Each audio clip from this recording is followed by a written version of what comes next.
General of ASEAN, dear Ibu Melissa Conley-Tyler, but last but not least, of course, very dear Ibu Dr. Adriana Kusuma Wardani, dear distinguished ladies and gentlemen. Dear Bapa Minister Manchuri, you said everything. It's difficult to take the floor after your presentation because you have set the scene, you have presented the main challenges, and more importantly, you gave a very holistic presentation of a global approach, which is indeed perfectly compatible with the approach of the European Union. We are very honored to be here today because this is also a signal of our growing relationship with Indonesia, and also because of the nature, I think, the values, the principles of the European Union. As you can see from this slide, we have indeed a vital geopolitical and economic interest in peace, stability, and security in general. And in the Indo-Pacific region, the European Union is already the top investor, the leading development cooperation provider, and one of the biggest trading partners. Around 1/3 of EU foreign trade transits through the South China Sea. So indeed, this region matters to the European Union. When it comes to values and principles, I wish to recall that, and especially when it comes to peace and stability, I wish to recall that the Nobel Prize for Peace 2012 was awarded to the European Union for, and I quote, for over 6 decades contributing to the advancement of peace and reconciliation, democracy and human rights in Europe. And this picture is of course a tribute to our presidents 12 years ago, but it's also an illustration of our inclusive approach. On this picture, you have on the left side Herman van Rompuy representing the 27 heads of states and government as president of the council. You have on the right side Martin Schulz, the former president of the European Parliament, representing the 450 million citizens. And in the middle, you have the president of the Commission at that time, José Manuel Barroso, representing the institution in charge of the interest of all our member states, our citizens. Again, in a global, inclusive, and holistic approach.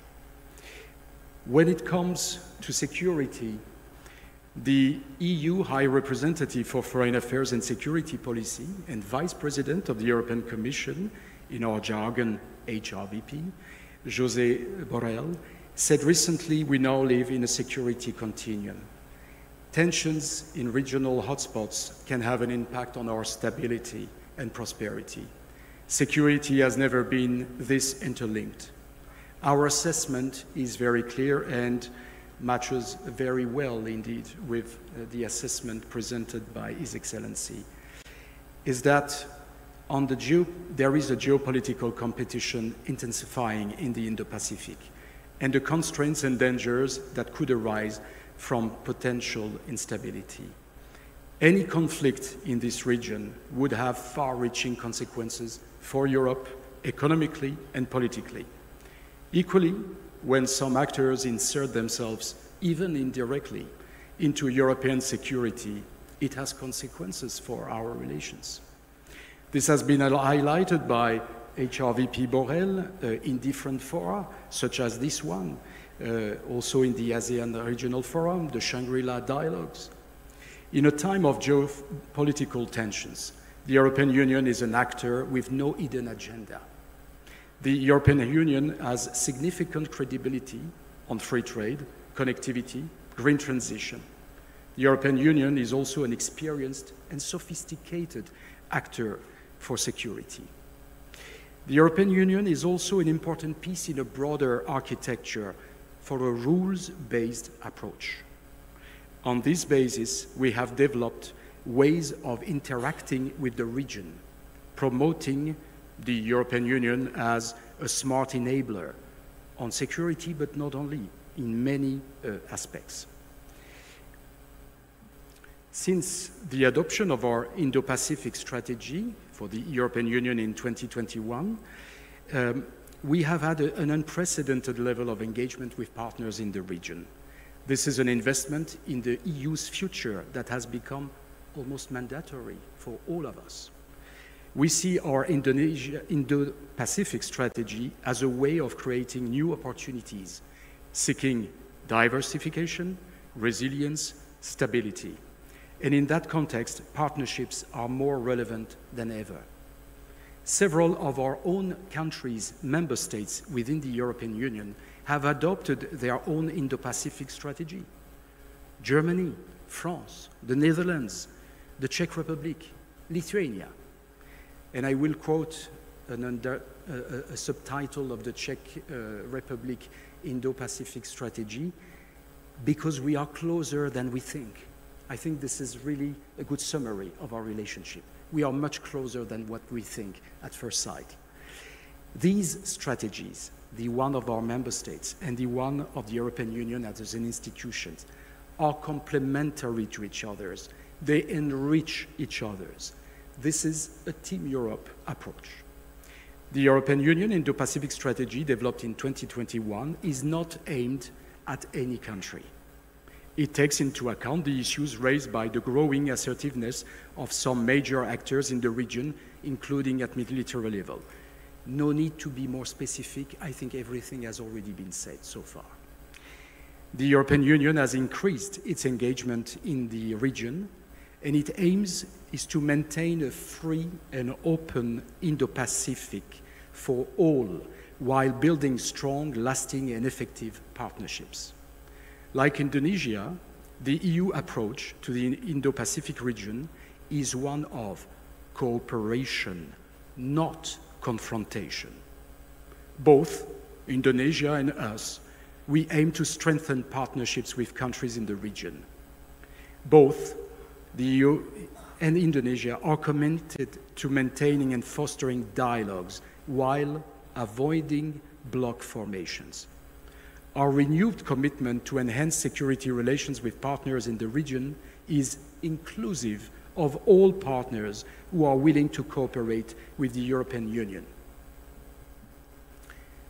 The European Union and our Indo-Pacific partners have advanced concrete cooperation across 7 priority areas. We have together an holistic vision of the challenges. Sustainable and inclusive prosperity, of course, with agreements on trade and investments. Green transition to mitigate and adapt to climate change, to counter biodiversity loss, to combat pollution and other forms of natural degradation. Ocean governance must be in full compliance with international law, especially the United Nations Convention on the Law of the Sea. To support partners, and it's already been mentioned, for instance, to fight illegal, unreported, and unregulated fishing, the famous IUU abbreviation, but also the implementation of sustainable fisheries partnership agreements. Digital, to strengthen digital governance, digital infrastructure, digital trade, cyber security, digital skills development. Connectivity, to boost green, modern, and resilient investments for sustainable connectivity from infrastructure to regulatory frameworks. Security and defense, of course, to contribute to a regional security through partnerships, regular dialogues. And I would like to mention the latest dialogue that we have had on a bilateral basis just last week in Semarang on the 18th of September, together with our colleagues from KEMLU, from Comenco Marves, with Ibu Nidia Kartikasari as a co-chair, and in the presence of Ibu Adriani. On these occasions, during these regular dialogues that we have with all the partners in the region, and those consultations, we are engaging in more operational cooperation, such as joint exercises, another dimension that has already been mentioned. Last but not least, especially not that one, human security, to address non-traditional security threats, such as pandemics, natural disasters, humanitarian crises, to ensure the well-being and safety of individuals and communities across the region. As you see, the European Union and its member states have close ties with Indonesia, but also with all partners in the region. And again, I'm convinced that our strategies on the Indo-Pacific, call it strategies, outlook, are very much compatible. We are both committed to maintaining the rules-based international order and freedom of navigation in the region, in particular with regard to free trade routes and maritime security. We want, of course, to protect our respective interests, but we want also to ensure that international law prevails in the maritime domain, in particular thanks to the United Nations Convention on the Law of the Sea.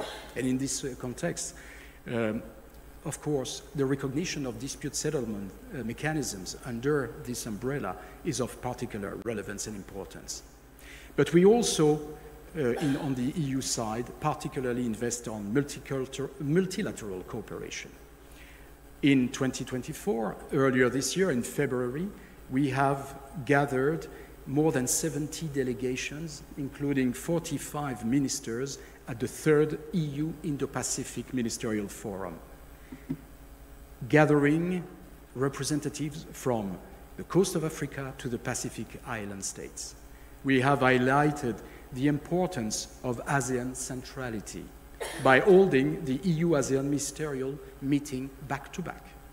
We have emphasized our inclusive approach by increasing our efforts to facilitate the participation of Pacific ministers and by organizing a dedicated ASEAN, United Nations, and so on.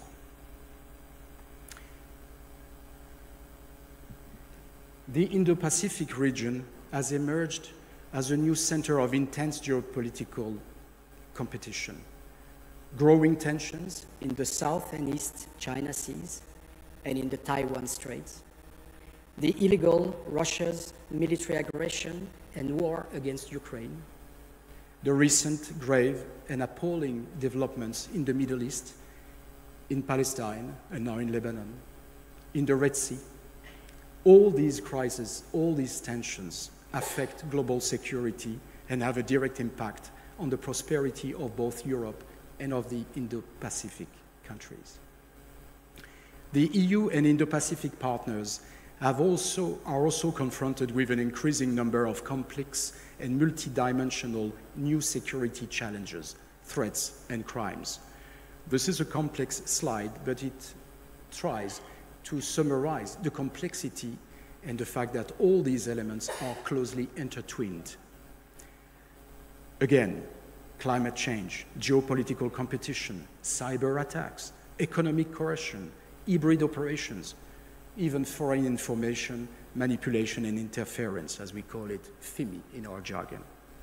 The EU approach is to address these threats and complex challenges in a call for comprehensive solutions, for a whole-of-government approach with international partners, because this is, I think, the theme of this first panel.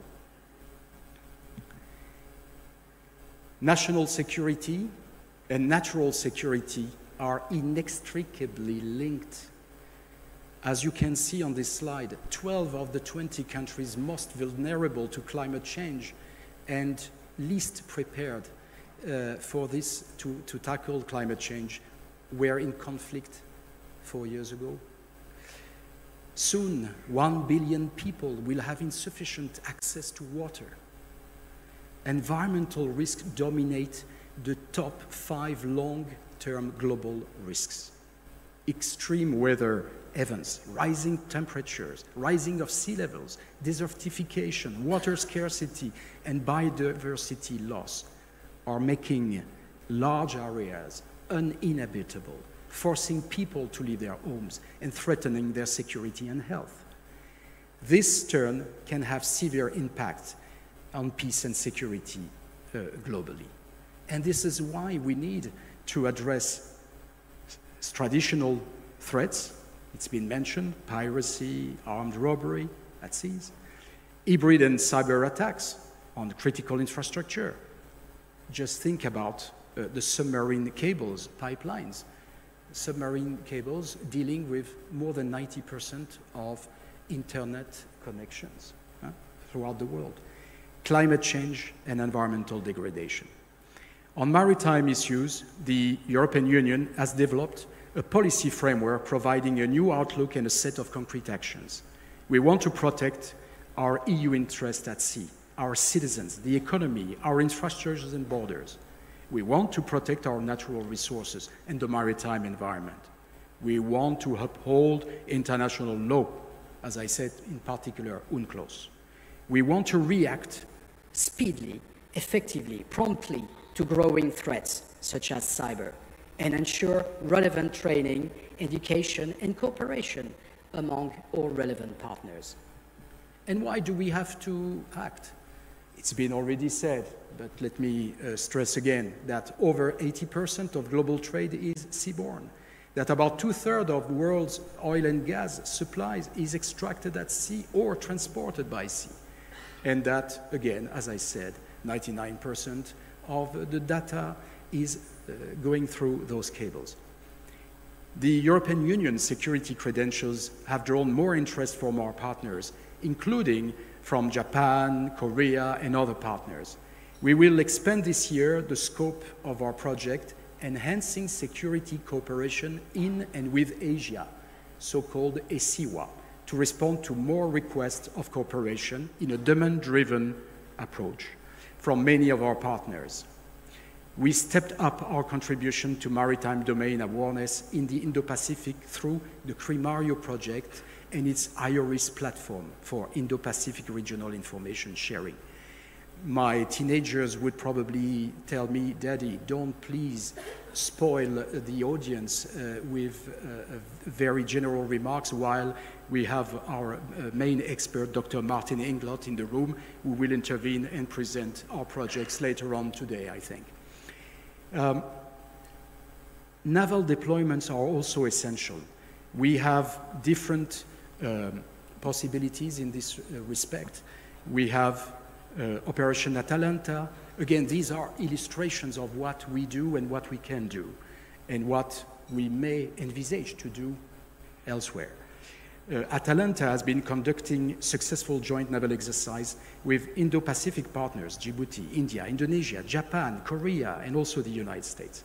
We launched in February 24 Operation Aspides to protect merchant vessels in the Red Sea, through contributing further to the freedom of navigation and stability in the region. We have also concluded a significant legal finish agreement with the Seychelles.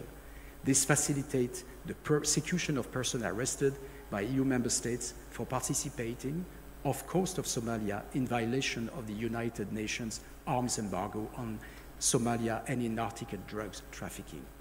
To conclude in 42 seconds, we have a shared responsibility. We need, more than ever, international law, rules, principles, defined and implemented together. The whole of government approach requires a global approach, a holistic approach. Therefore, a consistent, global, holistic strategies discussed with partners, taking into account their concerns and priorities. It should not be a unilateral exercise established somewhere in the planet. It should be based on dialogues, discussions, taking into account concerns and priorities of all. It means dialogue, inclusive with all our partners. And just a couple of additional seconds, Mrs. Chair. When it comes to the implementation, we need to involve all relevant actors. Of course, the institutions, civilian, securitarian, but also think tanks and our citizens through our parliaments. We need to have strong coordination mechanism among them all. In the EU, our approach is to pool our resources, both in terms of operational instruments, in terms of financing. We are gathering all the EU institutions, our agencies, our mechanisms, together with our indispensable member states, 27 states, resources, their amazing capabilities, their expertise. We need also to work with international organizations, the United Nations, their agencies. We need to work with regional organizations such as the ASEAN. Working with all of them in a spirit of dialogue, mutual respect, and partnership leading to very concrete cooperation projects. Thank you very much. Terima kasih banyak. Thank you. Thank you, Mr. Mekati, for your insight presentation. So as stated, we just, Excellency, distinguished participants, ladies and gentlemen, we just listened the EU standing position, how the value of principle for strengthening maritime cooperation. There are several challenges to the maritime approach in Indo-Pacific geopolitics, such as political tension, territorial dispute, non-traditional security, and climate change, diverse maritime regulation in different countries. But of course, there are several opportunities in the maritime approach in Indo-Pacific geopolitics, strengthening global trade and connectivity, enhance regional security and stability, maritime infrastructure investment opportunities, and strengthening regional cooperation. So, ladies and gentlemen, I would like to invite the second speaker, Ms. Melissa Conley-Tyler. The time is yours. Thank you, Ibu Adriani. And thank you very much to Lemhannas and to Marves for the opportunity to be here. Now, as you've heard, I'm not a politician, I'm not an official, so I'm going to do this a little bit differently. I don't have talking points. What I want to get us to think about as a room, as people who work in defence, security, international affairs, diplomacy, development, I want us to think about what our role is this. So I have a simple proposition. In a difficult world, we need middle powers to exercise their agency, to work on the global interconnected challenges, and to achieve this, we need to take a whole of government, or I would even say a whole of nation approach. So again, a difficult world, middle powers need to exercise their agency, address challenges with a whole of government, whole of nation approach. Now, I want to see whether the room is with me on this. So let's start with my first proposition, that it's a difficult world. Put your hand up if you don't think it's a difficult world. Okay? Have we got any contrarians, any sunny optimists in the room who want to put their hands up and say, no, not it's a difficult world? Okay, I've got people on this. But it's worth thinking about what this means in human terms. At an event like this, at a geopolitical forum, we are going to talk in abstract. But this is about real human lives. So I'm not sure if they're in the room, but could I express my sorrow and condolences for the Lebanese civilians who were killed overnight? You know, that is what this looks like. And I have that same sorrow wherever that is happening, whether it's in Ukraine or Russia, whether it's in Myanmar, civil war, whether it's the people in Kiribati and Tuvalu who are having to move from their homes because of climate change, or whether it's the issues in Sudan. This is what it looks like when we say difficult world. These are the challenges we face. Now, one of the dangers, I think, for us is all of us deal with this all the time, and we can get inured to that. So I think that sense of having agency is so important. Now, the organisers have said middle powers. That is very comfortable for Australia. We always think of ourselves as middle powers. That's exactly how we see ourselves. I tend to think of Indonesia more as a negara-besar, but I think we are in the same place in the geopolitical system, which is we are not great powers who have the ability to bribe or bully others into doing what we want them to. We are countries that who have power. We're not powerless, but we have to work very hard at having an influence in the international system. We have to work hard at shaping the international system in a way that suits us. So I think middle powers can and should exercise agency. I also think they're stronger when they do so together. So I'm delighted, for example, that this evening Australia's Foreign Minister Penny Wong is meeting with Ibu Retno, at the MICTA meeting in the sidelines of the UN. So MICTA, the Mexico, Indonesia, Korea, Turkey and Australia grouping, meets regularly, and it's been going for 11 years now. The idea behind that is saying, well, we as middle powers are stronger if we can work together. Okay. And when I say agency, I think that is true whatever our political traditions are. So for example, you know, Australia, we do have a tradition of alliance, but that doesn't mean we're not always out there expressing our national interests, trying to promote them. So if you imagine that, as we are all watching in November, if we have a return of a Trump administration, and let's say, again, Trump takes the US out of the Paris Climate Accords, Australia won't follow. We didn't follow last time, we won't again, and we will continue to be pushing our national interest. For example, by our current bid to co-host a conference of the parties under the UN Framework Convention on Climate Change in partnership with our family in the Pacific. So, difficult world, middle powers have to use their agency to address the challenges we face. And I don't think I need to go through all of those challenges. I think every speaker up till now has given us a comprehensive list of the whole range of maritime challenges that face us in the region. What I find interesting is think of the diversity of the challenges and that they are actually, in a way, of many different types. So some are clearly defence challenges, you know, and we work on those with operations and training together.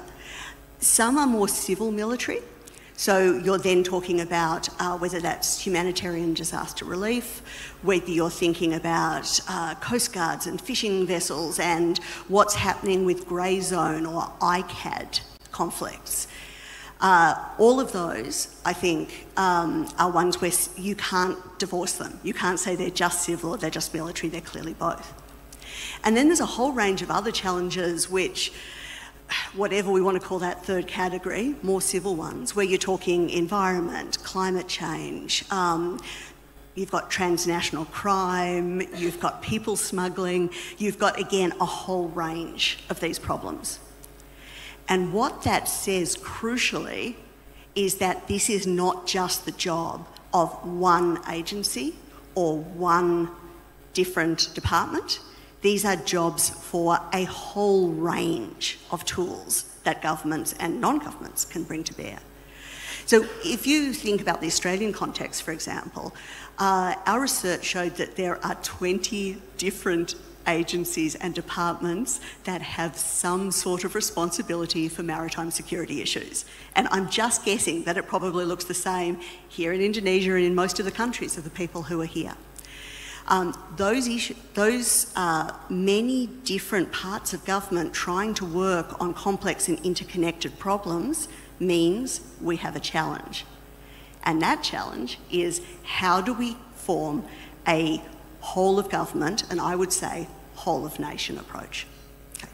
So I come from AP4D, Asia-Pacific Development, Diplomacy and Defence Dialogue, and we were set up to bring these different, what we would call arms of statecraft together.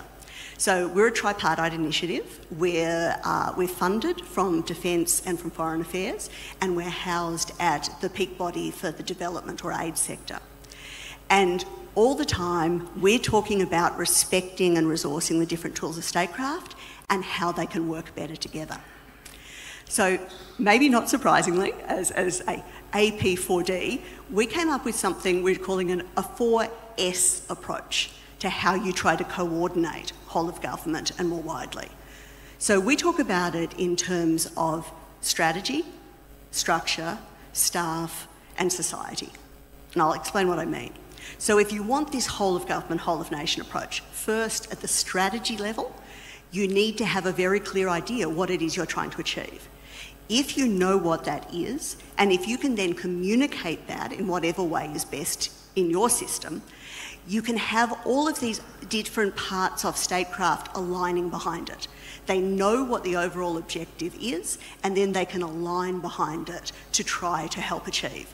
That in itself is a massive help for any sort of whole-of-government approach. Now, different countries do this differently. Something like the UK came up with an integrated review of defence, diplomacy, development and trade, which is a way of trying to have your strategy across multiple arms of statecraft. But there are many, many ways you can achieve that. So first of all, a clear whole-of-government strategy. The second level, I think, is structures. How do the different parts of our apparatus talk to each other? You know, is it 5 minutes before the cabinet submission goes in, or is there a more holistic process where we actually come together and develop strategy and develop ideas beforehand? How much are there possibilities to even talk to each other? So those structures are very important. Again, different countries have different systems and they do that differently. But I think that aim of trying to make sure that we have that communication is important. Now, if you're going to have that communication, you need, thirdly, staff who have the cross-cultural ability to talk to people from other areas. And an amusing example when I was working on some of the law enforcement issues in this region was I was talking to the Australian Federal Police, who now have a huge role in their international engagement. And they were saying, yeah, look, you know, when I came into this role, I had to learn how to speak defence, how to speak DFAT, our Department of Foreign Affairs and Trade. They thought of them as actual, I don't know, different languages, different cultures. And they had to learn to be able to do that. So how do we make it possible for our staff to work across these different areas? How do we make it possible to have those conversations? Okay. And then the last level, I think, is society. As we've heard today, a lot of these issues involve non-state actors. And I could, you know, draw a big map of all of the range of non-state actors who have some role. In the work we've done at AP4D, when we talk about whole of nation, we're thinking about the range of actors who interact internationally. Okay? And that could be business, science and technology, education, it could be diaspora groups, civil society, interfaith, it could be government departments that don't have international responsibilities but actually do a lot of work internationally. Okay. So there's a whole range of people who are constantly interacting with the world, and they're not going to stop. They do that all the time. So for me, the whole of nation approach is how do our core international policy agencies, the ones that know they do foreign affairs, how do they talk to the rest of the actors in society? To harness, maybe, to coordinate, maybe, to leverage, whatever word you want to use, but there needs to be some connection between those, between the core international policy actors, and I assume everyone in the room is one of those, and then trying to reach out to the whole of nation and to how they can help achieve objectives. So if I put all of that together, the reason we're established at AP4D and the reason our ideas have been very much taken up in Australian discourse, we were lucky in February to have the Minister for Foreign Affairs and Shadow Minister for Foreign Affairs jointly launch our paper on a whole of nation approach. The reason I think this has taken hold is a sense that in a difficult world with all these cascading challenges and limited resources, we can't afford not to use the tools we have. We have a range of tools and they have to, at the very least, not undermine each other, at the very least, not duplicate, and ideally, actually align and increase our impact. So what we do internationally has more effect, more impact, and hopefully creates the secure and peaceful region that we've been talking about. So from my perspective, I think we as middle powers, as countries that have some ability to shape but not determine the system, we have to internally try to increase our impact through this whole of nation, whole of government approach. And then, of course, we have to work together to see what we can create. If you think about the problems that we've talked about today already, and that we will talk about for the next day, the problems don't care about our divisions. They don't care how we've organised our government into various departments and agencies. They don't care how we see these issues. They don't care about national borders. The problems are there, and we have to think about how we can internally and in partnership with others contribute to this. And in the difficult world we face, we all need all the friends we can find. Thank you. Thank you, Ms. Melissa Tyler, for your valuable sharing. So from her perspective, Australia sees that maritime cooperation is a crucial aspect of the relationship between Australia and the Southeast Asia, as it underpins regional stability, economic prosperity, and energy security. Australia's commitment to enhance maritime security in the Indo-Pacific aligns with, its national interests, particularly through fostering partnerships with Southeast Asian nations, and also offering capacity building, technological assistance, training, and also all strategic ties that enhance mutual security in the region. Thank you, Melissa. So without further ado, I would like to invite Dr. Kao Kim Horn, the Secretary General of the Association of the Southeast Asian Nation, to deliver his presentation. The time is yours.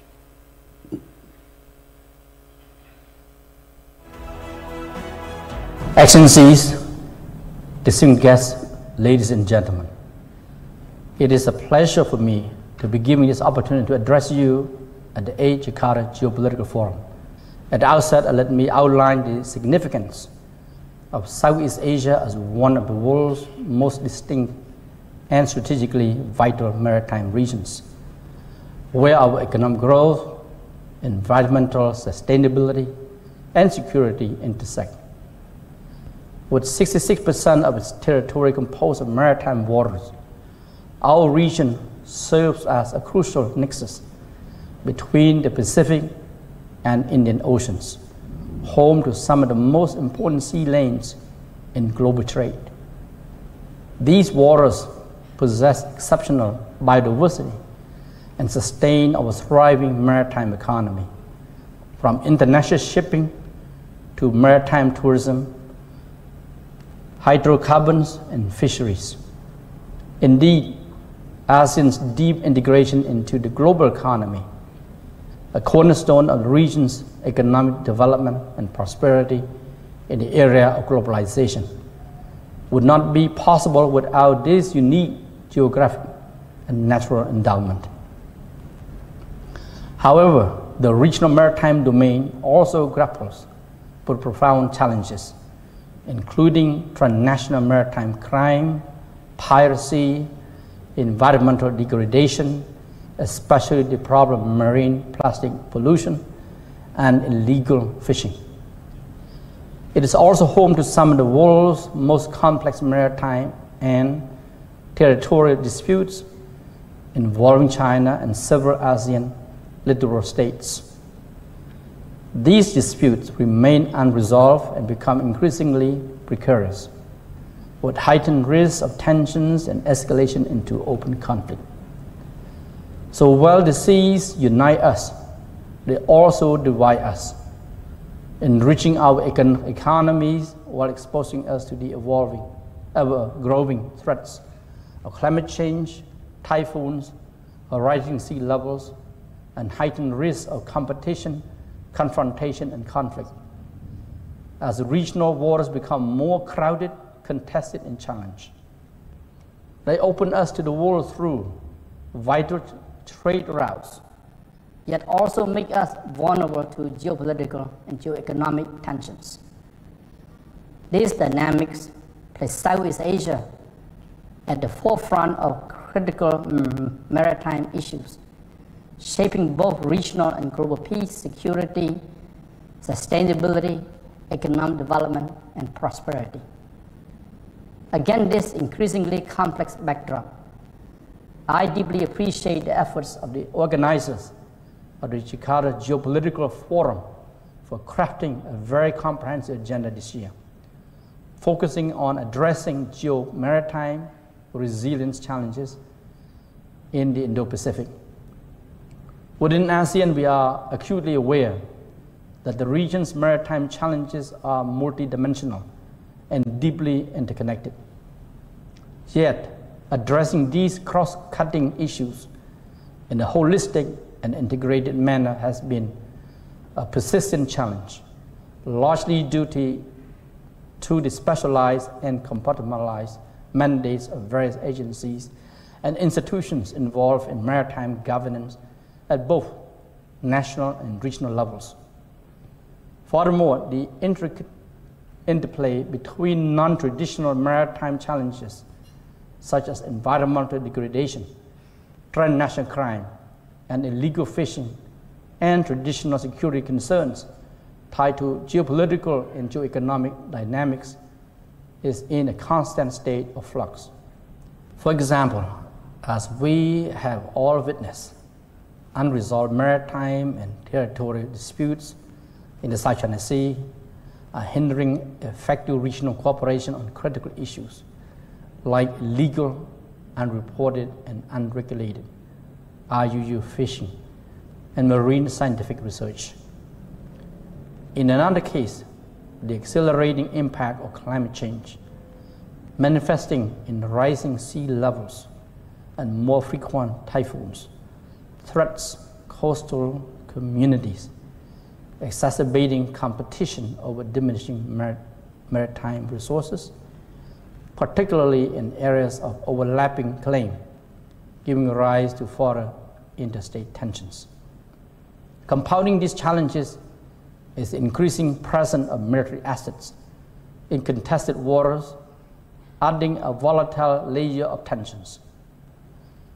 The interwoven nature of these issues underscores the need for a comprehensive approach that addresses not just the immediate challenges, but also the broader long-term regional dynamics, where environmental, economic, and geopolitical concerns converge. At the national level of individual maritime states, this complexity underscores the need for a whole-of-government approach, where diverse agencies collaborate, pooling resources and expertise to address maritime challenges holistically and comprehensively. Such an approach is operationalized through robust interagency cooperation. Take, for instance, the issue of people smuggling within the maritime domain. Addressing this problem necessitates a coordinated effort among various law enforcement agencies, from port authorities working to prevent illegal departures to Coast Guards tasked with intercepting those who evade initial detection. IUU fishing provides another compelling example. This challenge demands not only the vigilance of national fisheries agencies, but also the active involvement of Coast Guards. Originally, within the ASEAN framework, the complex and multidimensional nature of maritime challenges demands a whole-of-community approach, a concept that is gaining prominence within ASEAN.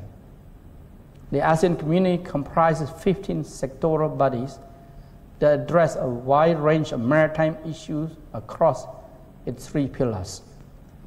These bodies tackle critical concerns, such as maintaining peace and stability in maritime domain, combating marine debris and pollution, addressing piracy, mitigating environmental impacts of maritime transport, countering cyber threats to ships and ports, managing irregular movements of persons, dealing with illegal, unreported, and unregulated IUU fishing, and advancing the blue economy, offshore mining, and renewable energy. Given that these maritime issues intersect across the ASEAN political security, economic, and social cultural pillars, effective cross-pillar cooperation and coordination are indispensable for a cohesive and comprehensive response. The ASEAN Maritime Outlook, AMO, initiated during Indonesia's ASEAN Chairmanship in 2023, is a valuable tool in this context. It reviews the effort of various ASEAN sectoral bodies dealing with maritime governance, highlights key issues requiring focused attention and resource allocation, and provides recommendations on potential maritime coordination among ASEAN sectoral bodies, mechanisms, and processes. It serves as a practical reference in understanding maritime trends and challenges in the region, strengthening synergies, and guiding ASEAN to avoid duplication of efforts made among related mechanisms, bodies, and processes. The ASEAN Maritime Forum, AMF, another key initiative of ASEAN since 2009, provides a crucial platform to foster collaboration among the various sectoral bodies and relevant stakeholders who need to address maritime issues. For years, this forum has served as a cornerstone for exchanging views, sharing best practices, and fostering integrated efforts across various sectors involved in regional maritime governance, enabling ASEAN to adopt a holistic and coordinated approach to maritime challenges. I would also like to emphasize that a whole of community approach extends beyond ASEAN to actively engage its external partners. It is encouraging to see that maritime cooperation has been and will remain a priority area across all ASEAN-led mechanisms, including the East Asia Summit, EAS, the ASEAN Plus 3, APT, the ASEAN Regional Forum, ARF, the ASEAN Defense Ministers Meeting Plus, ADM Plus, and the expanded ASEAN Maritime Forum, EAMF. Notably, even strategically competitive external partners are collaborating with ASEAN through various programs and mechanisms. Their participation in these frameworks fosters meaningful dialogue and practical cooperation, thus contributing to regional peace and stability and advancing our shared interests in the regional maritime domain. Distinguished guests, ladies and gentlemen, before I conclude, let me highlight three important areas, or I call imperatives, that are critical to ASEAN's efforts, effective responses to maritime challenges. First, enhancing dialogue and strengthening strategic trust among ASEAN member states and external partners is essential for ensuring long-term regional peace and stability. The growing constellations in the regional waters, particularly in the South China Sea, not only involve disputes among claimant states, but also reflect the broader geopolitical tensions between major powers. In this volatile environment, ASEAN must make every effort to increase dialogue and diplomacy and prioritize open channels of communication to reduce the risk of miscalculation or unintended escalation. A regular dialogue, facilitated by ASEAN-led platforms, hence plays a crucial role in fostering mutual understanding, mutual respect, mutual trust, and practical cooperation. Second, ASEAN's continuous commitment to the peaceful resolution of disputes grounded in international law, including the 1982 United Nations Convention on the Law of the Sea, UNCLOS, remains a cornerstone of its strategy to maintain regional stability. This legal framework provides a crucial basis for managing competing claims and promoting a rule-based maritime order, contributing to the broader peace and security of the region. Third, despite competing national claims over territories and maritime jurisdictions, it is crucial to recognize that many of the maritime challenges confronting the region, such as environmental degradation, transnational maritime crime, and IUU fishing, transcend national boundaries.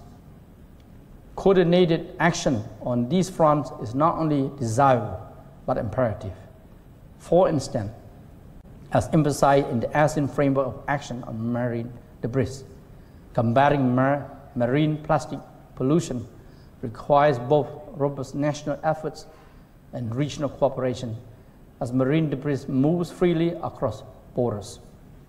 Similarly, addressing IUU fishing and maritime piracy necessitates joint civilian and enforcement efforts across jurisdictions.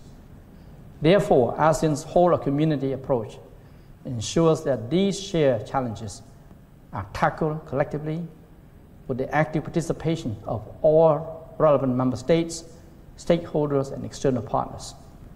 Southeast Asia's maritime domain is standing at a critical juncture, facing both heightened geostrategic tensions and urgent non-traditional challenges. The complex interplay of these challenges calls for a comprehensive and coordinated approach. ASEAN's strategic vision, grounded in dialogue and consultation, trust building, and adherence to international law remains central to our collective efforts. We fully understand the complexity of these undertakings, given the intricacies of growing major power competition and the crowded landscape of various bodies and mechanisms involved in maritime governance. Yet, we will need to stand firm in our dedication to fostering dialogue, cooperation, and peaceful resolution of disputes and disagreements to ensure that our waters serve as a source of peace and prosperity rather than a breeding ground for insecurity, competition, confrontation, and conflict. Thank you. Thank you, Dr. Kao, for your really valuable insights. So I would like to restate it again that ASEAN emphasizes the importance of the whole government and the whole of community in approaching to address the complex maritime challenges, both traditional threats such as geopolitical dispute in the South China Sea, non-traditional threat like environmental degradation and illegal fishing. So there are so many platforms in ASEAN-led that fostering all collaboration among the sectors and among the government. So thank you. So ladies and gentlemen, I would like to invite the two questions from the audience. Is there any? Yes, please. The man in the middle. Good morning, everyone. I'm Admiral Kolambage, Ambassador for Sri Lanka. Since morning, we heard a myriad of threats in the maritime domain, but I did not hear about another threat that I think is very prevalent, that is the perception warfare. Now, perception warfare has given rise to enhanced militarization, nuclearization, and I believe Indo-Pacific region is now sitting on top of a volcano. I like to call this Indo-Pacific the patient having high fever. Rather than trying to cool it down, we don't do much to cool it down, so we allow the patient is okay, walking about, things are okay. Now we heard about the need for middle powers to work together, but at the same time we have other larger groupings for the region as well. Now rather than discussing the same thing, the need, we do understand the threat, we do understand the need to work collaboratively, but we keep on talking about it. So what can we do, really? Who should take the leadership for the Indo-Pacific region to have some meaningful, positive, collaborative, working arrangement to combine all our ideas and to maintain the peace and stability of the region? Thank you. Thank you, sir. So, Ibu? Yes, please. Your Excellency, you ask who should take the lead. I'd say anyone who wants to. The problems are so great that we shouldn't be waiting for somebody else to take the lead and to drag us along. And I think one of the things I like about what I'm hearing today is that sense that we are willing to work together, we are willing to do things, not waiting for some other great power somewhere to tell us what to do. I would like to talk particularly about the issue of disinformation and misinformation, which I think is one that all of us are facing in the region. One of our last papers for AP4D was looking at how do you help create a healthy information environment. I see that as one of the underlying issues for a number of these problems. You know, so if you're talking about grey zone, ICAD, if you're talking about the narratives around territorial disputes, you know, so many of them are enabled by disinformation and misinformation. And in that case, again, it's not just government actors. It's an example of why we have to reach out to a range of actors if we're going to try to solve that problem. So we came up with some ideas for ways that Australia could work with other countries in the region on that particular threat. And I hope anyone who has those sort of ideas keeps pushing them, because we don't have to wait. Well, you very rightly pointed out one particular element, which is about perception. Perception means citizens also, not only governments, officials, but citizens. In this respect, I would like to stress a couple of things which I think are not solely the specifics of the European Union. With many other countries in the world, we share this, but I think this is particularly true when it comes to the European Union principles and values I was referring to before. Of course, we are an integration process based on legality. We have treaties, we have rules, we have laws, we are abiding to international convention and so on and so forth. But legality alone is not sufficient. You need legitimacy. And legitimacy means accountability. You need to be accountable to the people you serve. In Europe, sometimes people like me are described as bureaucrats, at best technocrats. I prefer to revert to the staff regulation of the EU. I am a civil servant. I serve. So it means that I am accountable. So from the moment we are engaging at governmental level into a process ensuring the ownership of our policies, we will be able to tackle partly the concept of war perception and related issues. And it means something, ownership. It means that we have to explain our policies. It means that we have to give an assessment to our citizens, and in particular to the next generation, to the students.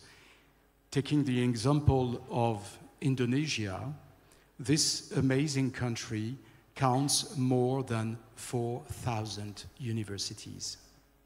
Millions of students. If I'm not mistaken, I speak under your control, dear Ibu Adriani, 10 to 12 million students. So we have to engage with our citizens, with our students, with the think tanks, to explain what is our assessment, what are the challenges, the threats, but also the solutions, the options. And again, as previously mentioned, we need to engage into partnerships. We need also to propose a holistic approach. So it means a mapping of the issues and all the actors, how they interact, to have a better understanding how to provide also some counter-narratives when it comes to very assertive statements from assertive nations. And we have also to be modest and to global and to think, I'm sorry, I don't like at all the concept of middle power. Somehow we are all potentially a middle power. Maybe some of us in this room consider themselves as global power, but we should refrain from qualifying some of us as a middle, little, big. That's very dangerous, I think, and it contributes to this perception. You know, who should take the lead? Well, we all act under the umbrella of the United Nations. Huh? So we have all a voice to give.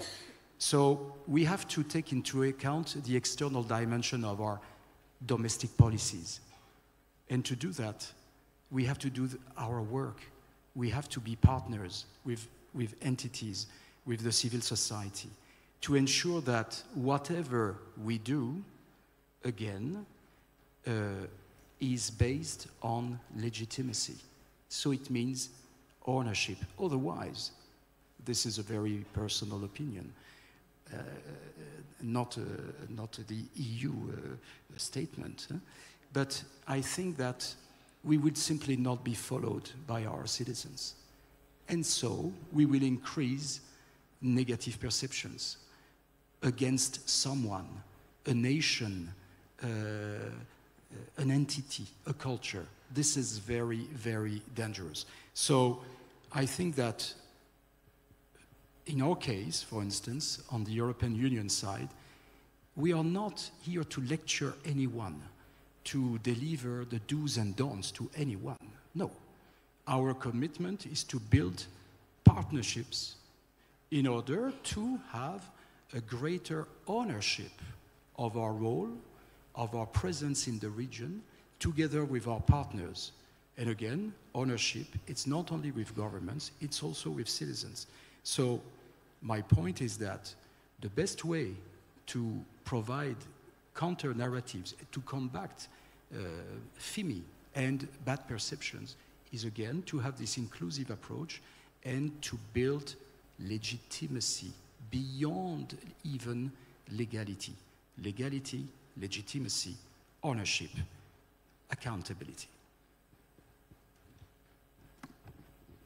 So thank you, Ms. Taylor and Mr. McCarthy. So now I would like to invite one audience for the question. Yes, Bapak, please. Would you please send the mic? Yes. Thank you for the opportunity. My name is Jovan. I'm a graduate student from University of Indonesia.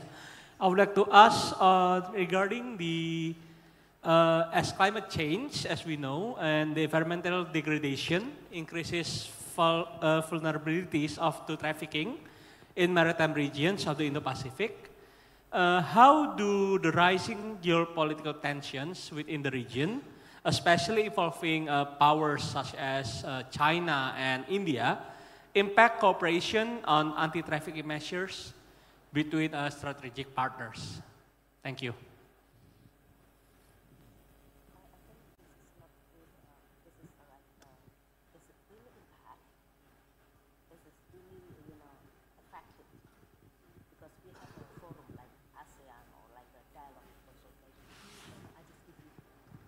Yes, please, Ibu Melissa would like to comment on that.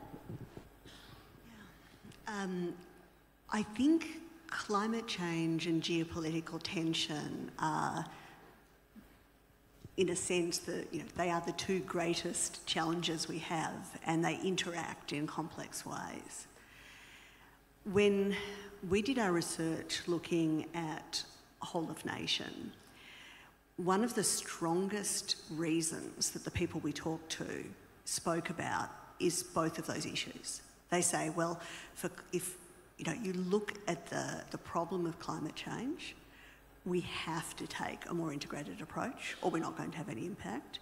And again, if you're really worried about geopolitical competition, again, we have to take a more integrated response.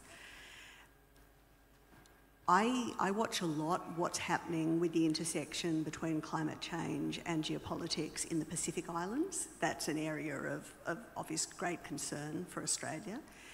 And on the whole, I think it has given Pacific Island leaders more of a platform and a voice to speak about climate change issues because they are situated in a geopolitically difficult and contested space.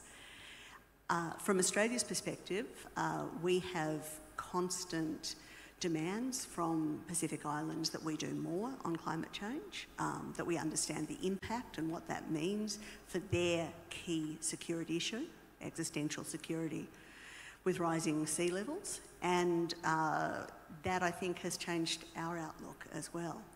So that's a general answer, I think, on some of those issues between the geopolitics and the climate change challenges that interrelate and supercharge both concerns for the region.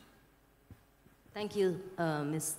Taylor. So any additional statement, Mr. McCarthy? Well, a general remark. I think that the issues that have been raised by this gentleman somehow refer to the need to have coordinated and operational capabilities to address some threats and risks and also crimes at sea. I think it's been mentioned about smuggling of people, trafficking, drugs, and so on. So this is what we do in the European Union. We have a coordinated maritime presence. We have this abbreviation CMP, Coordinated Maritime Presence. It is very complex, but the principle is pretty easy to understand. We are pooling our national resources simply because in the EU, since we are made of a lot of these middle powers, this expression I do not like, we always thought, especially after the Second World War, that by pooling our national sovereignties, we would be much stronger together. And we have even, on some specific areas, delegated some of these sovereignties for the functioning of the internal market, for instance, of the EU, a very powerful economic instrument at the service of the citizens.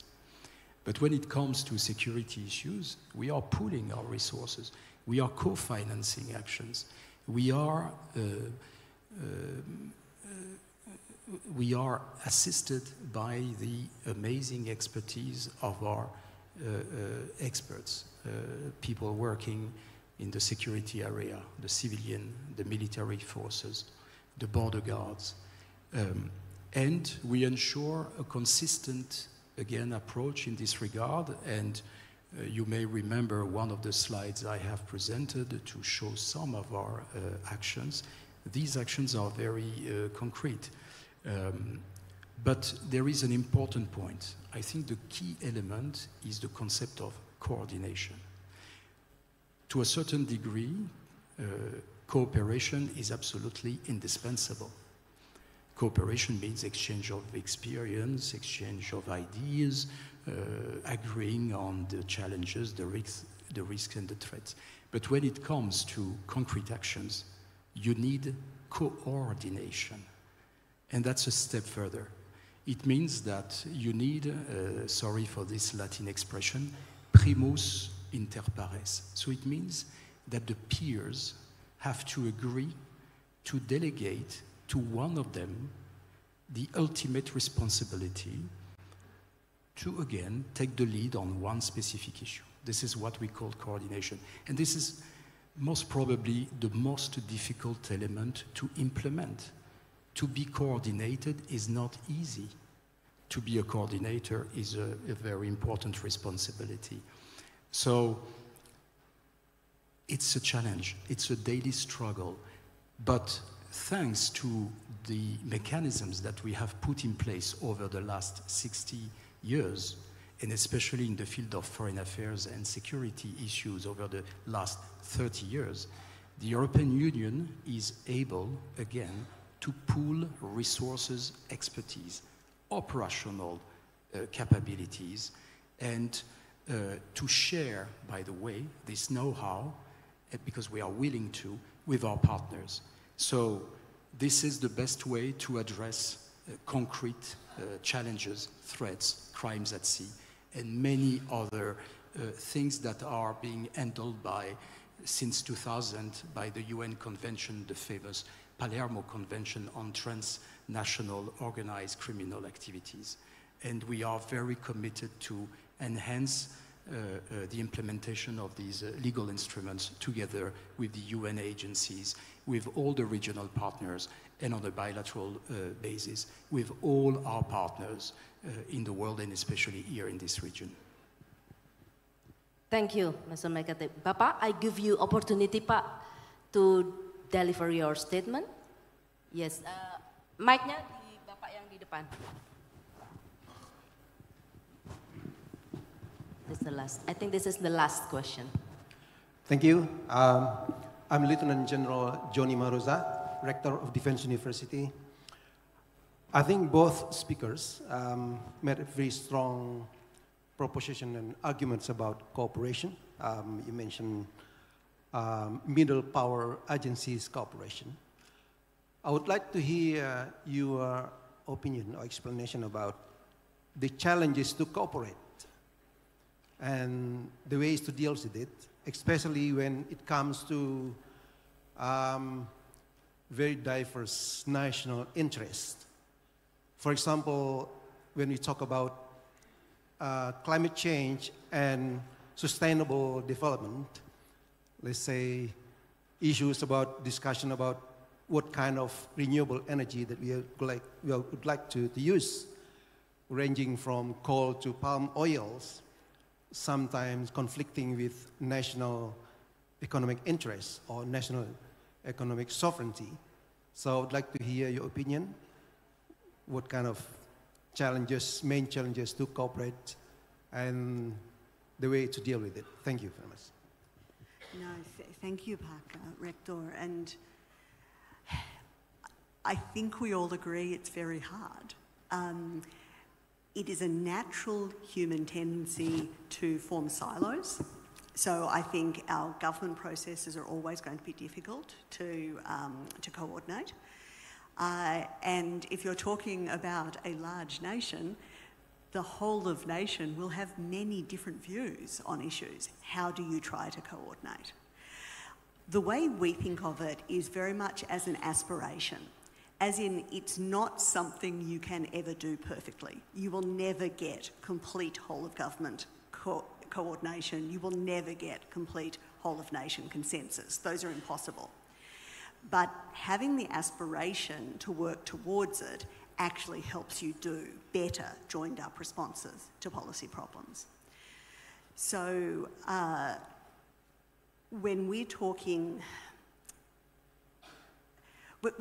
about, say, within government, I would be saying to anyone, whatever your position is, wherever you are, how can you try to break down some of these silos? You know, can you talk to this group more? Can you reach out to society more? Is there something you individually could do to try to action this? Now, will that change the whole system? Will that make everything perfect? No, but if all of us do a little bit of that, then we improve. We get more into the direction we want. When we did our consultations on whole of nation, we talked to 113 people from across every sector you can think of in Australian society about what whole of nation meant to them and how they saw themselves in it. They talked about, they were really keen to be involved. They were positive, which is fantastic. They didn't want to be dictated to. The way they put it was that they wanted to be part of the evolving and incomplete national consensus on foreign policy goals. Okay, and I mean all of those things. It's evolving because you never come to a final point on your foreign policy goals. It's incomplete because you never come to a complete consensus. But there is that sense at any given time of what the sort of, you know, the Overton window, what is the main way that society sees particular issues? And that's what you're trying to work with. What's that evolving, incomplete national consensus, and how can we put that in place from whatever position we're in?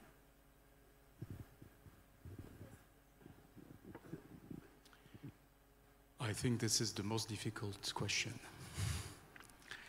And I will just refer to my modest experience over the last 30 years within the EU institutions. Somehow we are a bit specialized in tackling this challenge, to try to reconciliate different interests, sometimes strong interests, and to find commonalities always, because we are somehow driven by this willingness to achieve results, but not against our different partners and our different member states inside the EU, with them. So it's a long process, it takes time. But there is a requirement that I have already mentioned. It is at least to start by agreeing together on a common assessment of the situation, on a common mapping of the different issues, actors, tools, financial capabilities, and so on and so forth. To map our existing capabilities in terms of structures, in terms of capacity to deploy our resources and our security forces. So it means exchanging dialogue, exchanging data. And you can't do this if you have not agreed at the highest political level of the need to create structures and mechanisms towards either cooperation, either up to coordination. So it means, again, pooling and sometimes sharing our competences, our sovereignties to a certain extent, for the common good of a particular community.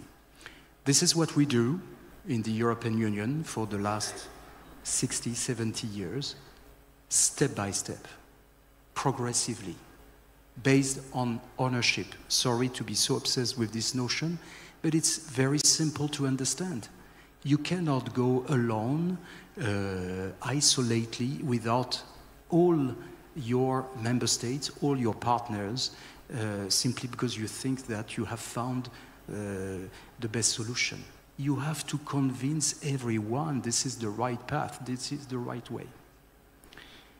In our system, we have basically, in a nutshell, at the risk to make a caricatural presentation, we have two big ways to proceed, to find common denominators.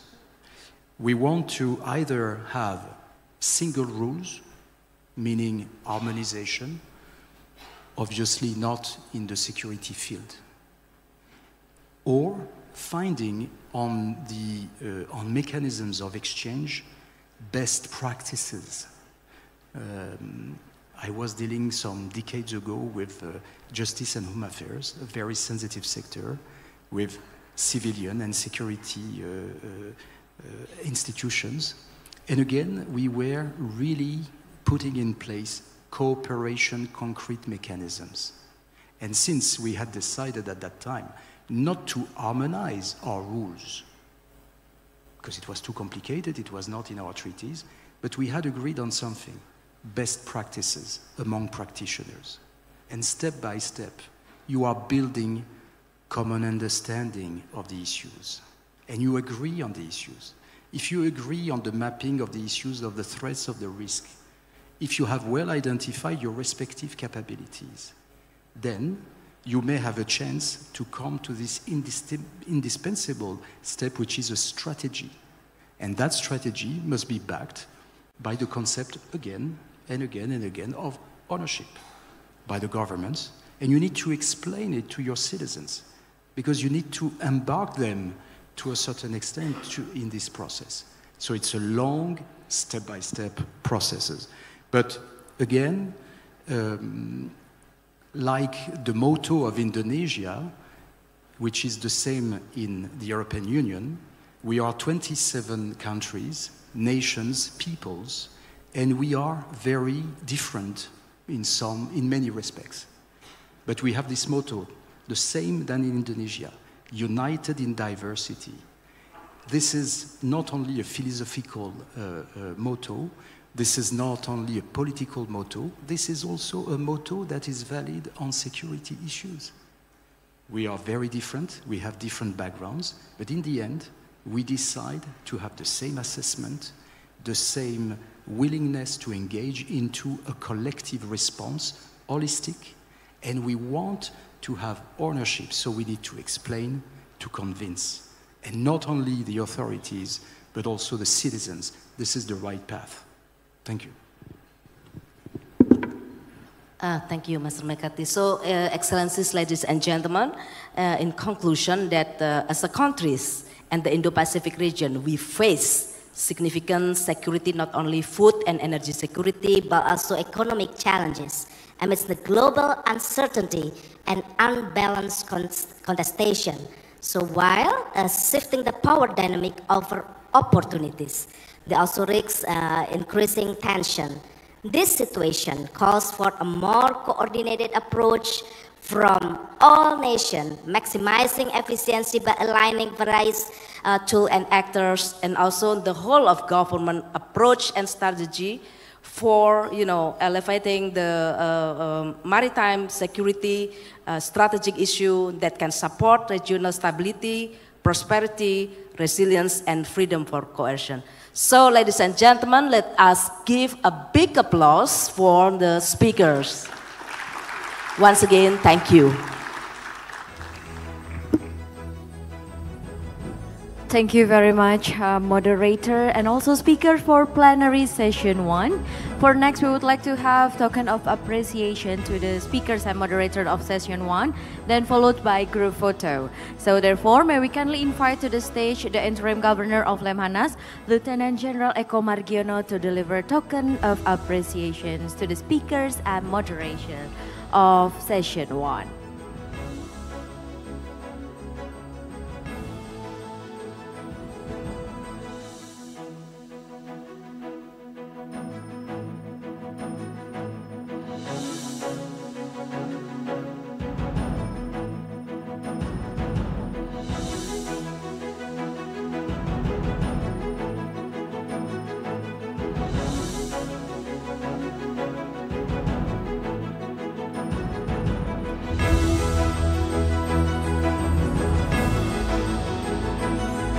Thank you very much.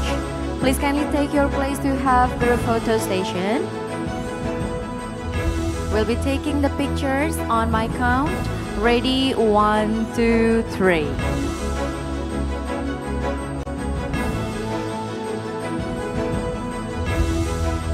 Thank you very much, ladies and gentlemen. Could we give a round of applause for the speakers and moderator for the first session? Thank you for the wonderful discussions, and you may now kindly return to your seat.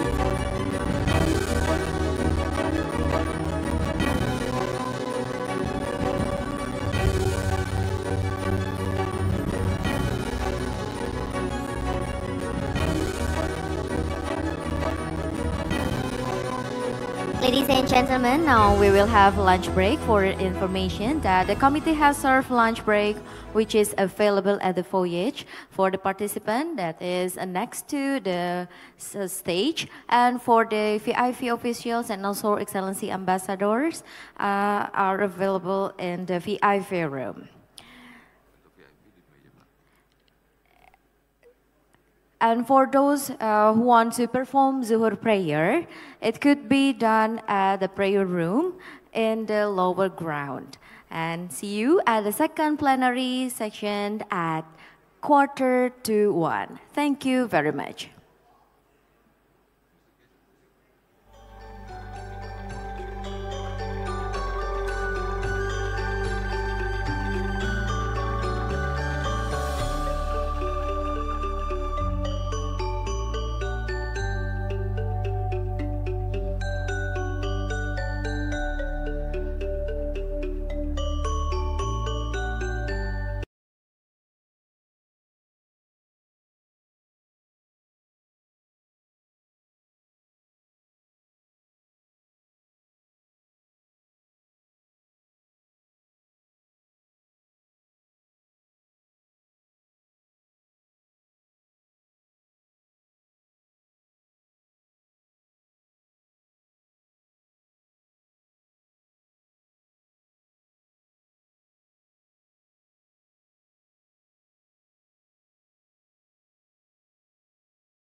Once again, ladies and gentlemen, we would kindly invite you all who are still outside to enter the Ritz-Carlton ballroom because the event will be started very soon.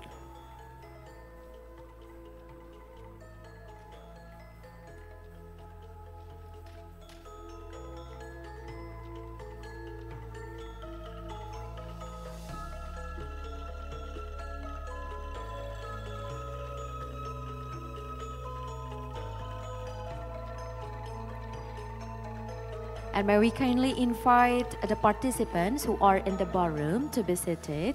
Kindly please place to the front seat to the participants who are in the ballroom. Kindly please sit down on the first row seat first.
Once again, ladies and gentlemen, may we kindly invite the participants who are in the ballroom to sit in the front vacant seat first. Thank you.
Once again, ladies and gentlemen, may we kindly invite the participants who are in the ballroom to sit on the front vacant seat first, because the event will proceed in no time.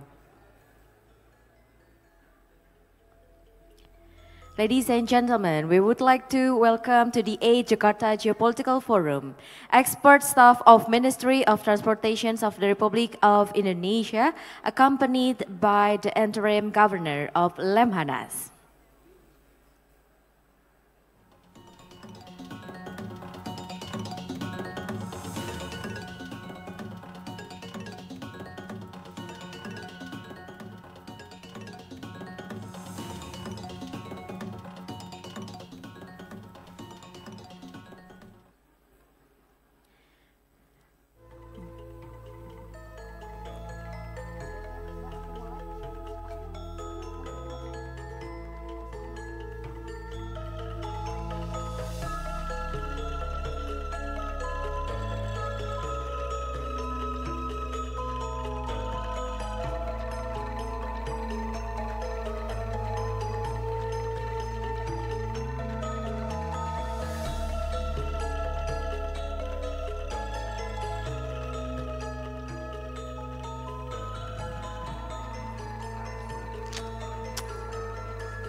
Good afternoon, Excellencies, distinguished guests, ladies and gentlemen. Welcome back to the VIII Jakarta Geopolitical Forum 2024, addressing Geo-Maritime Resilience Challenges in the Indo-Pacific.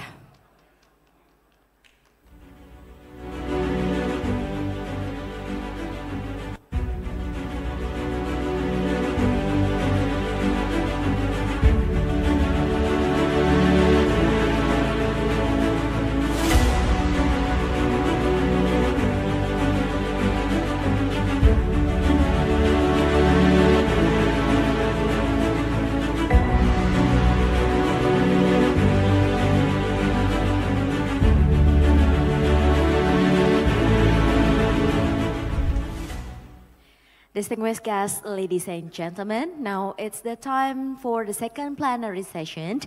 But before that, may we kindly invite to the stage the expert staff of Ministry of Transportation of the Republic of Indonesia, Professor Wihana Kiranajaya, Master of Social Science, PhD, to deliver the speech. Ladies and gentlemen, please welcome Professor Wihana Kiranajaya.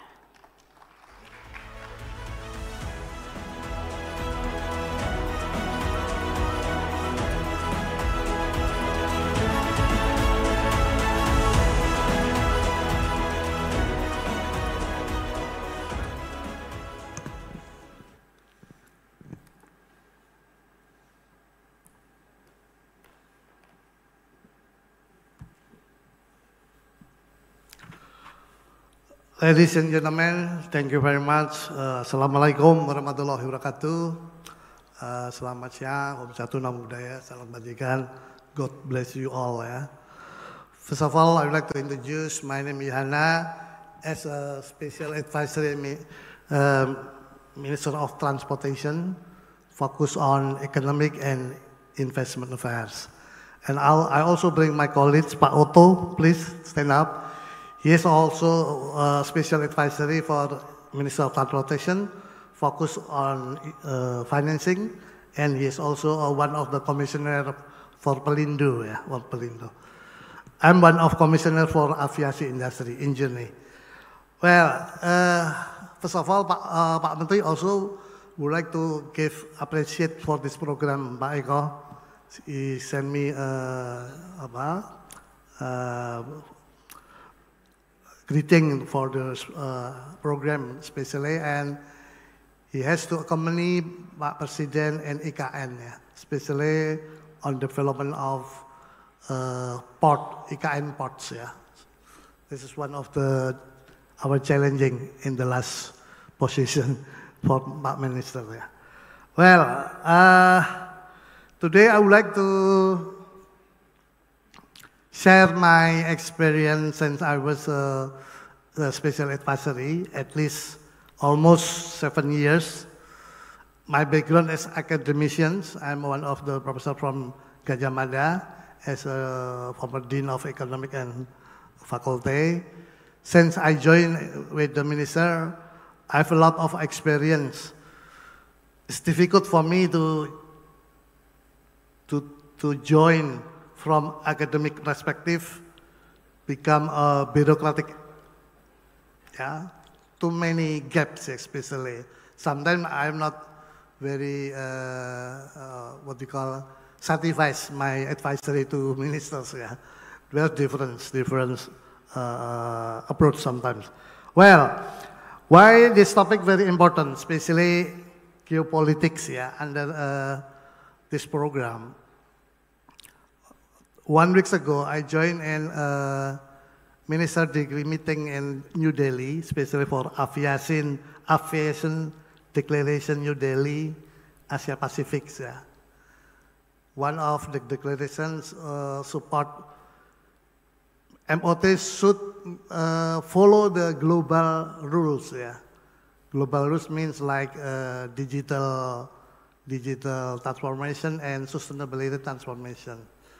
That's why continue also discussion, and then we have in Bali, Pak Luhut also open a good discussion bias, yeah, Bali, what we call aviations exhibitions, and then the discussion also talk about the collaboration between the members of Asia Pacific with us. Yeah. Well, I start with my page 1. Especially, please, page number 1, especially talking about the global landscape. We have 3, actually, the big shifting global landscapes. One is geopolitics. Geopolitics also create geoeconomics. We have not only bipolar, but multipolar. Yeah?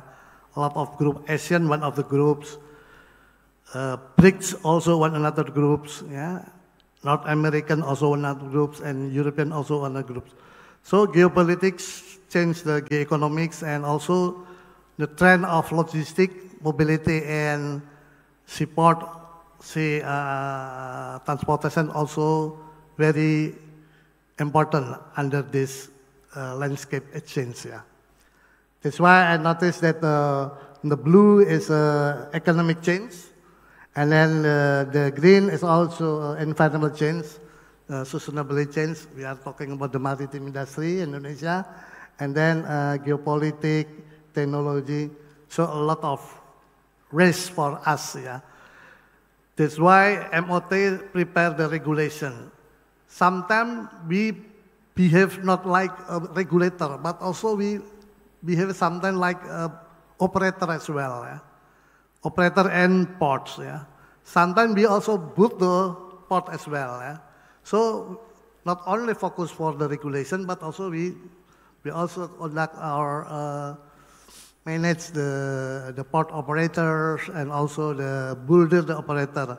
Like when we continue our SITOL from West Indonesia to East Indonesia, we built many ports, yeah, to connect, to reduce inequality, disparity income between East Indonesia and West Indonesia.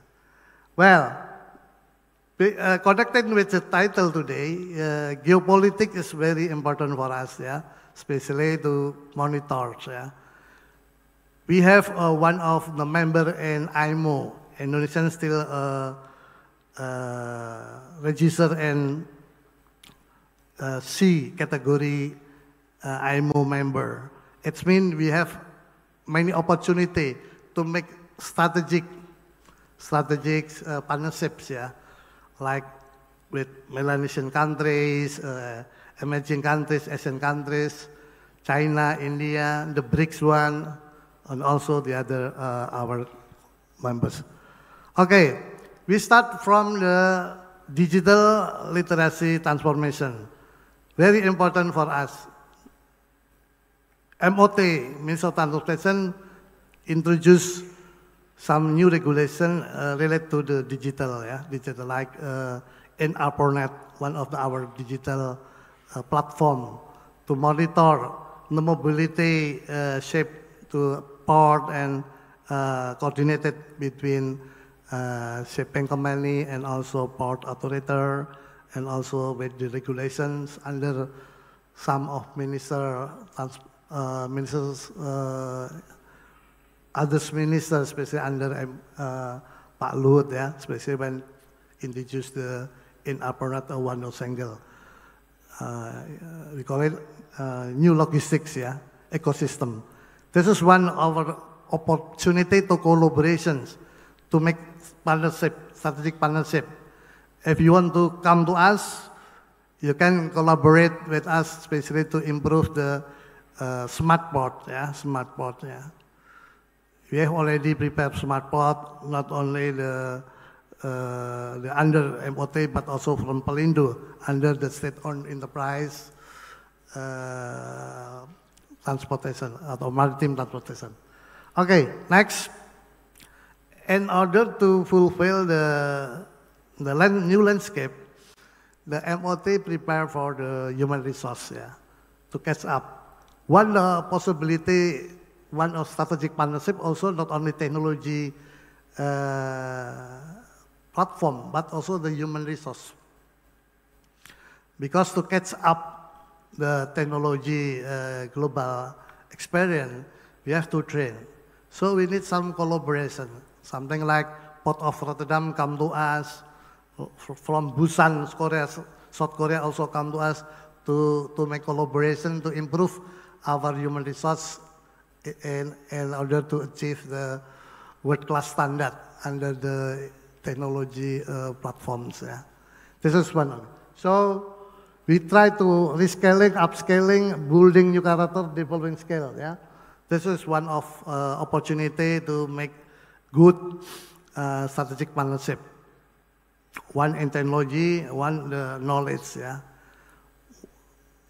But talking about to understand the technology strategic, we have to know about new vision of the global vision, and then down to the mindset, and then we focus on the regulations after we improve our regulation, we have to improve our business process under technology and sustainability platform.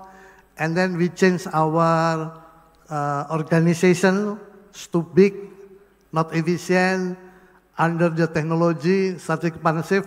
Please bring up new artificial intelligence to manage, control the ports there. This is one of the strategic partnership opportunity to make a collaboration between your company, your country, B2B, G2G, or whatever, to increase the upscaling for the digital under artificial intelligence or what platform and strategic. Okay? And also the hybrid scale, knowledge, multidiscipline, new curriculum, essential soft skill, and learning scale. Yeah? Minister always discuss with me, especially, please, in order to fulfill the change of big landscape, digital change, sustainability change, yeah, geopolitik change, we have to create the new mindset. Yeah? After create the new mindset, we try to create the new regulations, and then down to new business process, and then down to new organization, sustainability organization, digital organization, and then down to core competence, curriculums. Yeah. We have to change our curriculums, yeah, and then down to create the incentive. What kind of new incentive to fulfill the new landscape, the global landscape, especially geopolitik change, and then create the sustainability change and digital change. Yeah. Okay, next. And then the third, this is one of the technology that we try to develop. Yeah. I've already mentioned this is one of the opportunity to create strategic partnerships. Yeah. Between G2G or B2B, yeah, or G2B or whatever, at least start with seaside port and then port and landside. Yeah, we have to create the new digital landscape. Yeah, one of the important our opportunity to create partnerships. Yeah, because if we don't follow this, it means that digital platform, digital transformation will not create efficiency to manage maritime industry in Indonesia. Fundamentally, we talk fundamentally, Indonesia port is not efficient because not very integrated with three functions. One, transshipment, and the second, export-import, gateway, and the third, the function of industry. Prior, the industry classes is very far from the ports. Yeah. Pera also not three function. So fundamentally, our port is not efficient based on the function. That's why we need to create technology platform, and then we need to create sustainability platform. Yeah. Lamong already use the digital platform to solve the problem in efficiency of port, and secondly, also to reduce use the sustainability ports, yeah, in Teluk Lamong. Yeah. One of the good example, if our colleagues from Lemhannas would like to visit Teluk Lamong and then try to see what the impact of the integration between gateway, transshipment, and industry cluster, yeah. Like Port of Rotterdam, very compact, yeah, in three function. That's very different when we talk about in Indonesian case compared to other countries in China and Korea and also in Japan. Yeah. They are very efficient. Yeah. Fundamentally not efficient. Digital technology is not catching up. Sustainability still needs some partnerships, yeah, especially talking about the energy, green energy, sustainable energy using to port.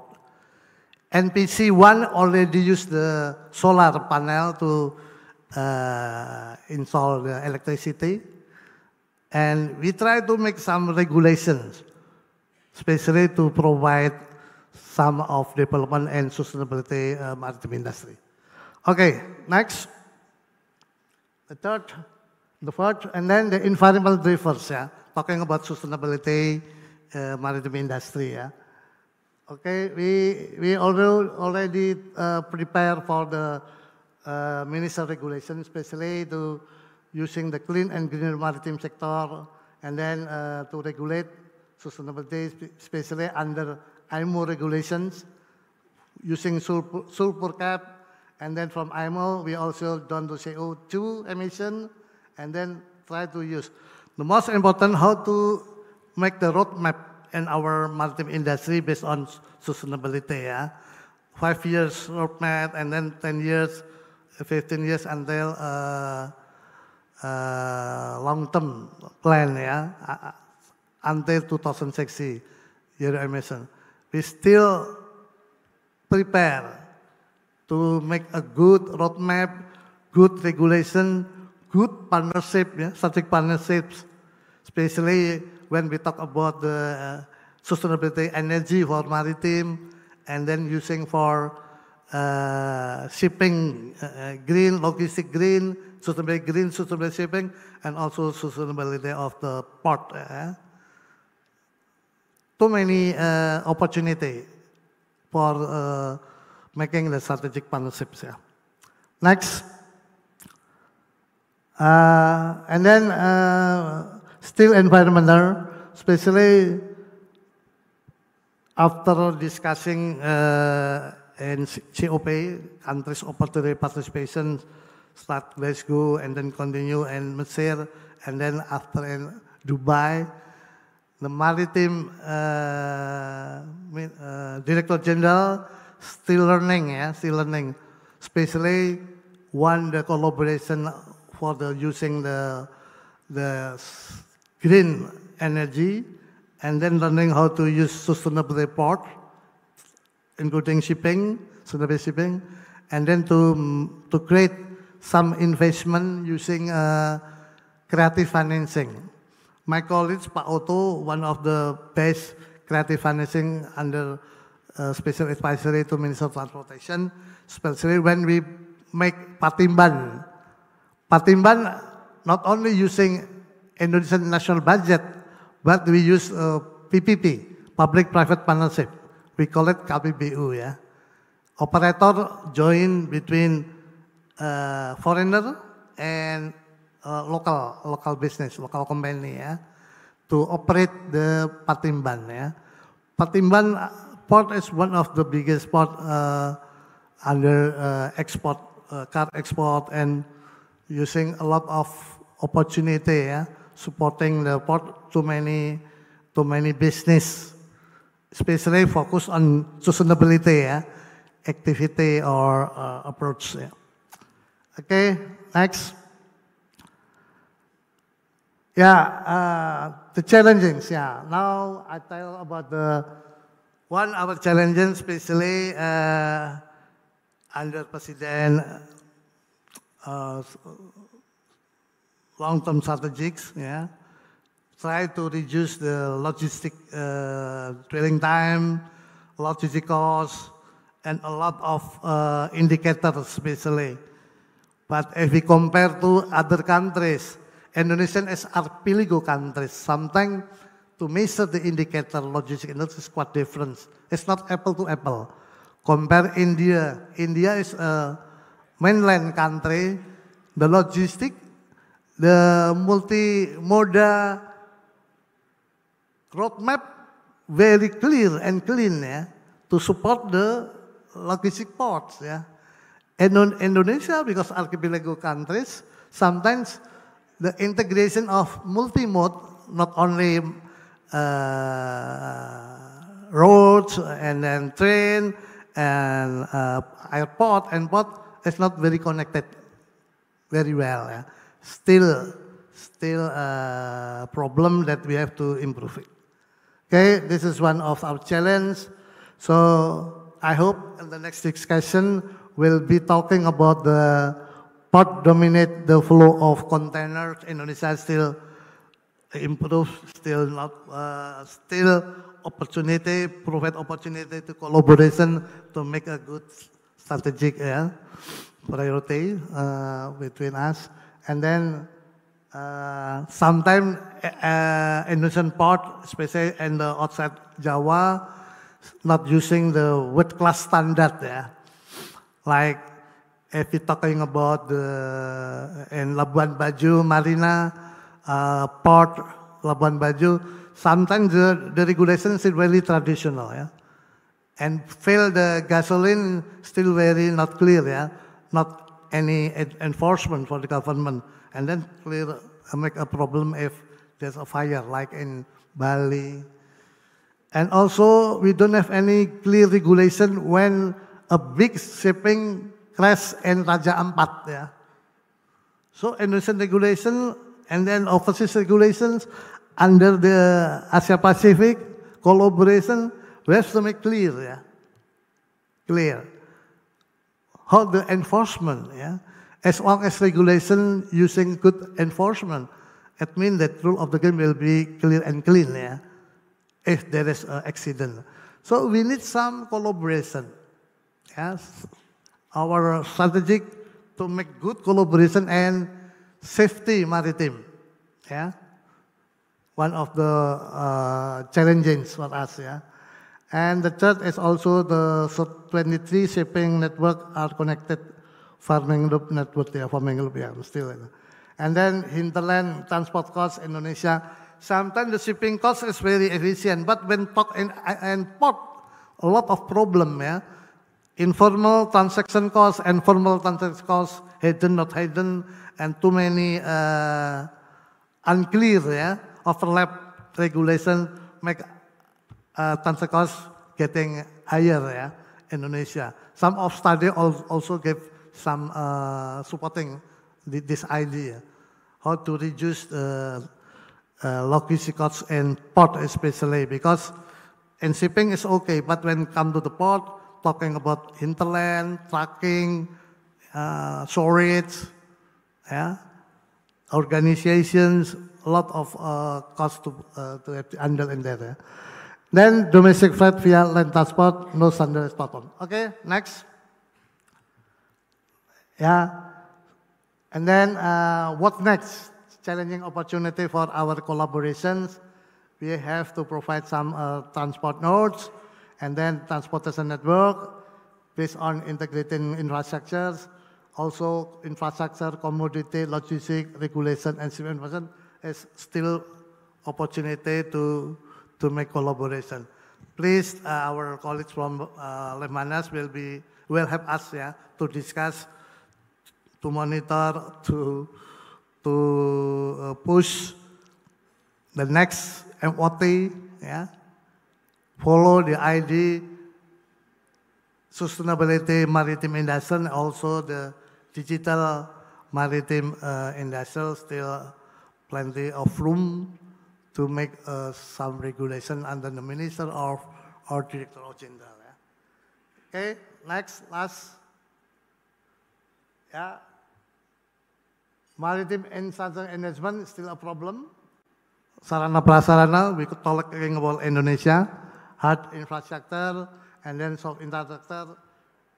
We try to push from traditional management maritime industry, jump to middle level, and then provide some the future of talent in maritime industry, and also the future of planet in maritime industry, means sustainability.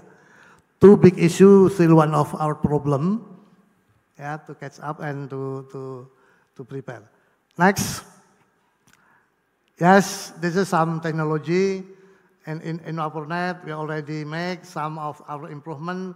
Continuous improvement also still conducted by us. Collaboration with minister coordination is our boss, and also how to connect with the ecosystem. So my point is we need some ecosystem maritime industry. Not only MOT think about maritime industry, not only for the human, what we call ESDM ministers, not only Minister of Finance, and also we try to create the good ecosystem, yeah, to understand the digital transformation to fulfill the new landscape, yeah, the global new landscape, and to prepare the sustainability landscape for maritime industry to fulfill the new global context. Next. Yes, this is the green port and digitalization. We have to provide the energy. Talking about maritime industry, sustainability, first we're talking about the energy. The energy should be clean, clear and clean. Sustainability, whatever from solar, from hydro, yeah, from wind, yeah. And then after that, talking about the smart mobility for maritime, yeah, smart, yeah, smart. EV, electric vehicle for the shipping, also the second part of when the energy is clean, yeah. So the process, the energy first, and then the electric vehicle for the mobility of maritime, and then the digital green monitoring, yeah. There's a 3-step that we have to put the thing and to make the regulation to prepare for the next future for Indonesian maritime. Last but not least, next. Yes, this is my academic. Since I joined with Pak Minister, I made 2 books, especially talking about the transportation, and the last is the green sustainability for the leader for Indonesia. Thank you very much. Hopefully my view useful for the next discussion for us. Thank you very much. Assalamualaikum warahmatullahi wabarakatuh. Thank you very much, Professor Wihana. Kindly please remain on the stage to get the appreciation from Lemhannas. Now we would like to invite the Interim Governor of Lemhannas, Lieutenant General Eko Margiono, to present token of appreciation to Professor Wihana.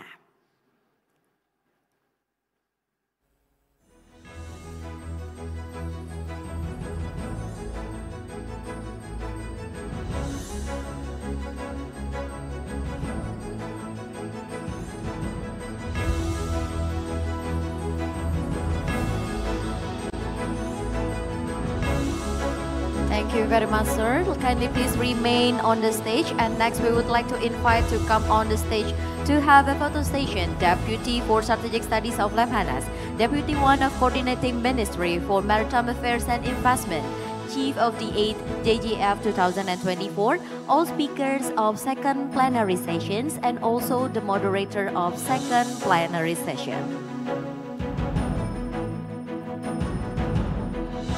Once again, may we kindly invite to the stage all speakers of 2nd plenary session and also the moderator of 2nd plenary session.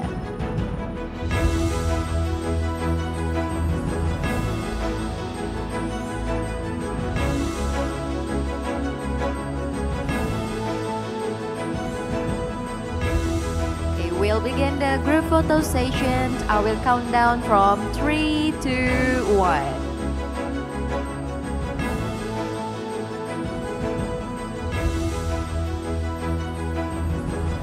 Thank you very much. Could we give a round of applause, ladies and gentlemen?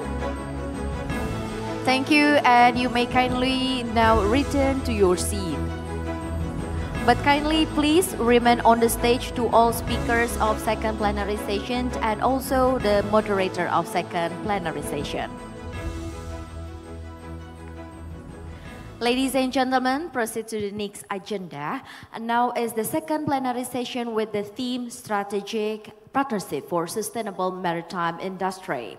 To guide the plenary session 2, it is our honor to introduce our moderator of 2nd plenary session, Assistant Deputy for Maritime Law and Agreements at the Coordinating Ministry of Maritime Affairs and Investment, Mr. Radian Nur Cahyo. He got Master of Law from Faculty of Law of Canberra University in Australia. He also attended various international courses and conferences. Without further ado, please welcome Mr. Radian Nur Cahyo.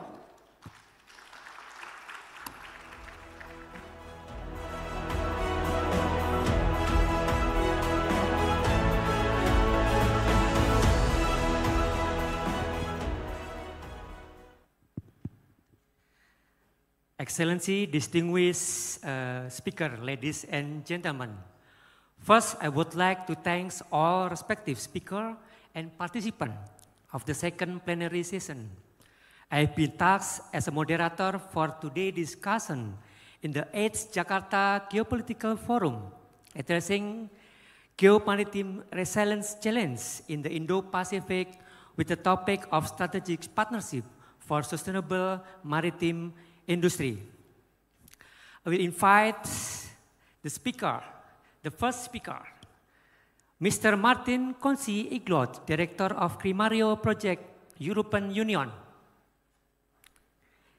And the second speaker, Mr. Muhammad Reso, Director of Risk Management, Pertamina International Shipping.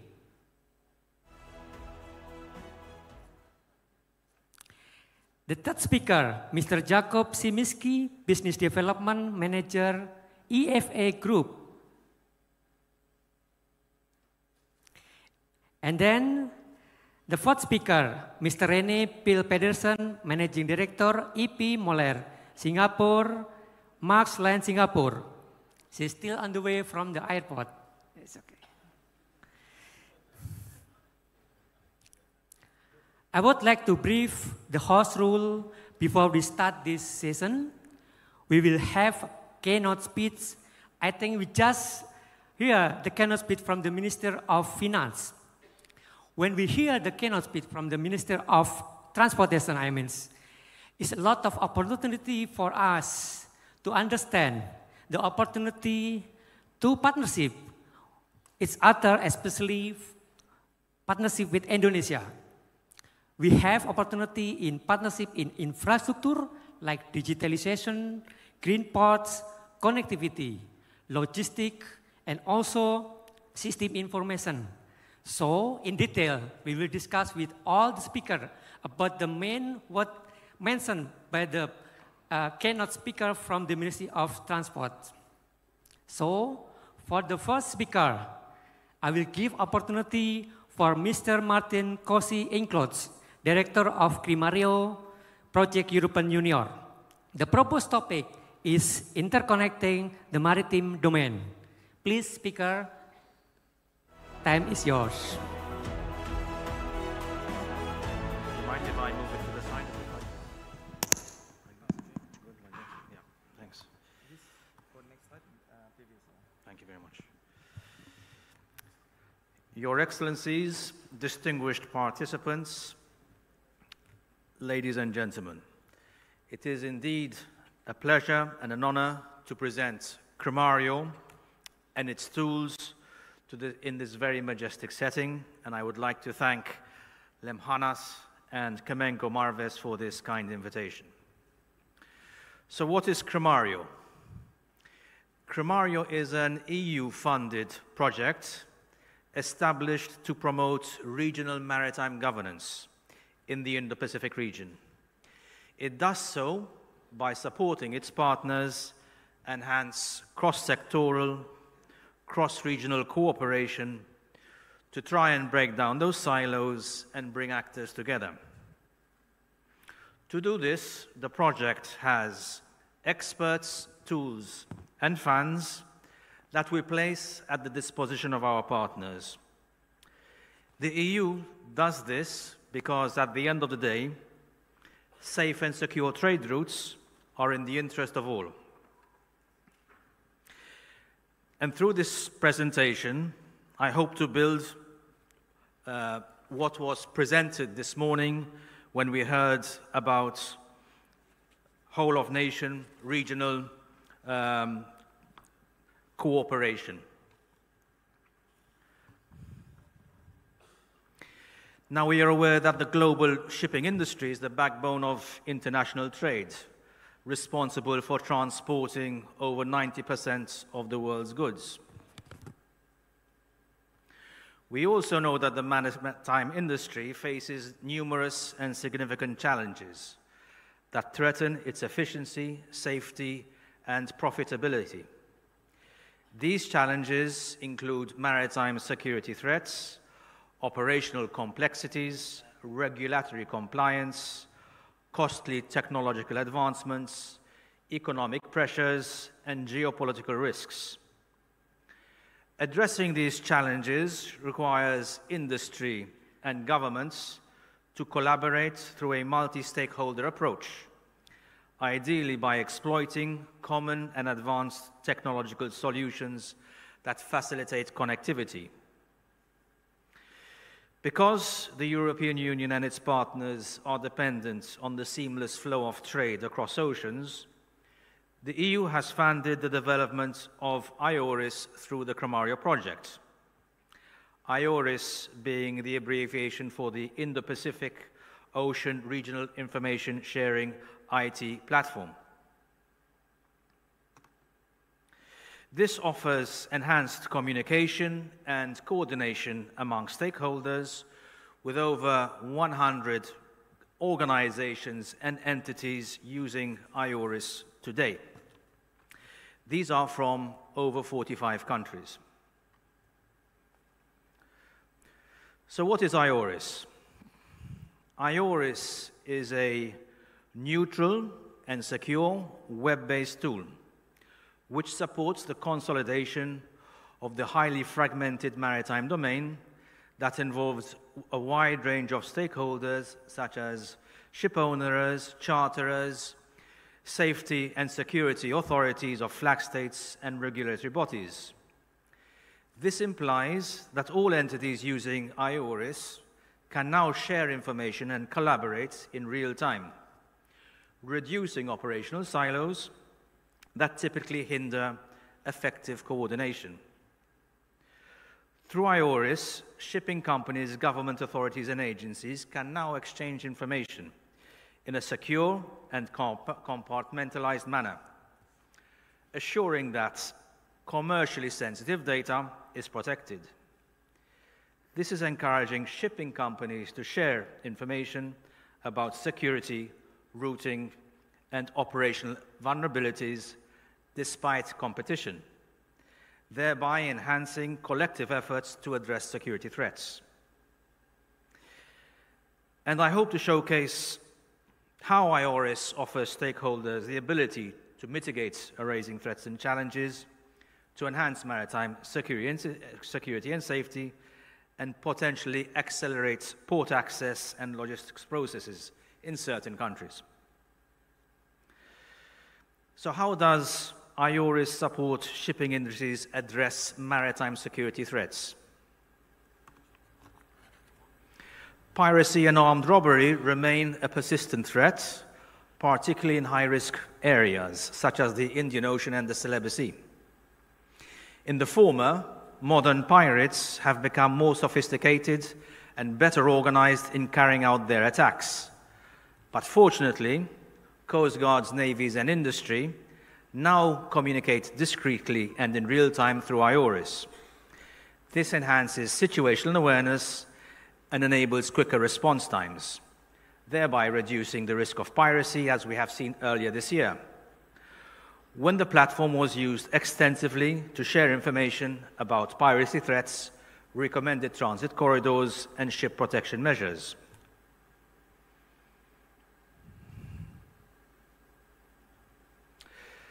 IORIS also serves partners avoid conflict zones, regional instabilities, and respond to incidents. Earlier this year, the crucial maritime corridor through the Red Sea and the Bab el-Mandab Strait near Yemen became vulnerable to militant activities and terrorist attacks. This is disrupting global trade as it compels ships to navigate around the Cape of Good Hope instead of transiting through the Suez Canal at a rough cost of $1 million each way, apart from the enhanced carbon footprint generated.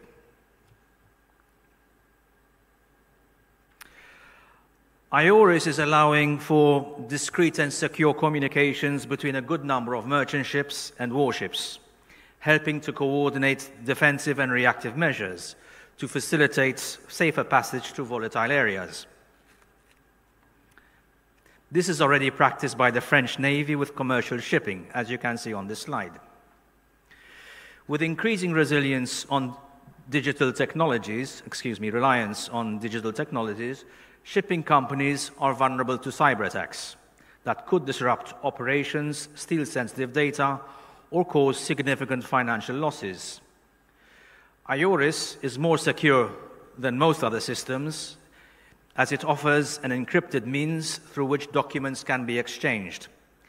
In time, we hope to offer IORIS users at sea the ability to receive information about regional cyber threats, such as GPS, GNS interference, and spoofing.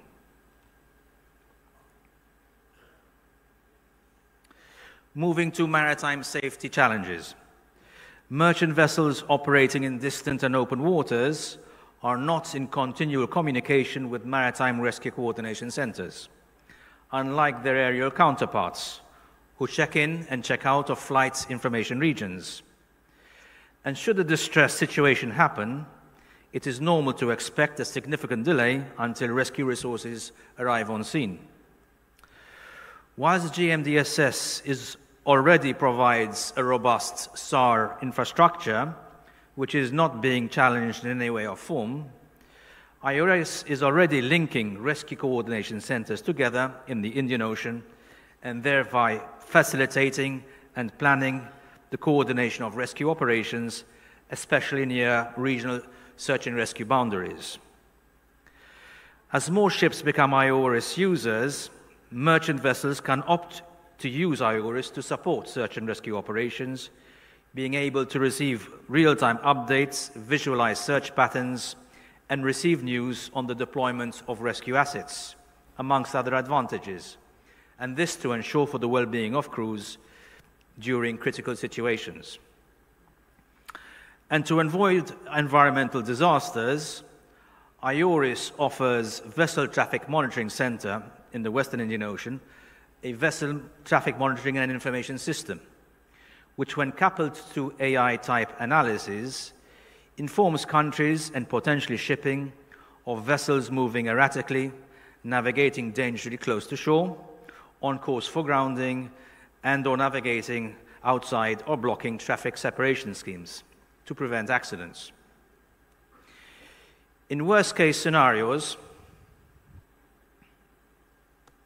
vessels in difficulty of running aground or potentially at risk of breaking up could devastate the livelihoods of coastal communities, apart from the high cost to ship owners and or insurance companies to rectify damages. If the worst had to happen, IORIS could serve as a coordination tool to manage situations and minimize the ensuing environmental damages. This is actually happening now as I speak in the Red Sea, as salvage efforts to save the Greek-flagged motor tanker Sunyon, that is transporting 900,000 barrels of crude oil, is being supported by the IORIS system, which is interconnecting coastal states, the EU operation, and the tugboats. But IORIS can offer much more. Geopolitical tensions could also lead to sanction and trade restrictions, impacting shipping routes and market access. Companies must navigate these risks while ensuring compliance with international laws, and here IORIS can play a role as well. Also, the industry is facing increasing pressure to comply with environmental regulations, such as the IMO's 2020 sulfur cap, which ships must comply with when calling at ports. Mismanagement or misunderstanding of these regulations can lead to delays, fines, and even vessel detention. Moreover, ships must share standardized reports every time they steam through coastal states' exclusive economic zones. IORIS can streamline the submission and sharing of standard regulatory documents and pre-arrival messages, simplifying compliance with port state controls. And when it comes to shipping logistics, IORIS can offer a one-stop shop, given that it incorporates geospatial mapping, automated alerts, secure messaging, including translation functionalities, to support industry transition to more modern and efficient operational practices. For ports, this includes many possibilities, including the Port State Measures Agreement and Incident Management. In Latin America, for example, IORIS is supporting ports now share information on counter-narcotics. And in the Guayaquil port, the Ecuador port of Guayaquil, IORIS is being used as the tool for the Ecuador Coast Guard to communicate with ships steaming up the estuary. As indicated in the beginning, the development of IORIS for whole of government use, and now whole of nation, was sponsored by the European Union, which also procured licenses for all countries in the Indo-Pacific, also providing cost-free training to users. Cremario, through IORIS, also supports multinational exercises dealing with safety situations at sea, such as the Indian Ocean Navy Symposium exercise in the Indian Ocean, which took place in 2022 and 2023, involving all navies in the region. Allow me to underline that IORIS is not an EU system, but an EU-funded system for the region, because we all stand to gain from safer and more secure trade routes. And so active users form part of the IORIS Steering Committee, which meets annually at a high-level meeting. Subsidiary to the high-level meeting is the Policy Board and the operational, technical, and legal working groups that convene in between. In the IORIS Steering Committee, there are over 100 organizations and entities from over 45 countries and regional organizations. And together, we define the future of IORIS policy, development, and operational aspects. Partners include navies, coast guards, maritime and fisheries authorities, and to a lesser extent, police, ports, immigration, and customs authorities. To conclude, the IORIS platform has been tried and tested since 2018 and is now a powerful, cost-effective, and neutral and secure tool that addresses many of the challenges faced by the global shipping industry. By expanding its use among maritime stakeholders, IORIS will continue to play a crucial role in improving maritime security, streamlining operations, and supporting compliance and regularity requirements. This will support industry as it continues to evolve and face new challenges, making IORIS an essential component for the safe, efficient, and secure functioning of the maritime sector. Please do not hesitate to approach me during the conference if you'd like more information of how you can join this initiative. But I also wanted to inform you that outside the hall on the right-hand side there is a stand where we have several brochures about the IORIS tool. I thank you for your attention.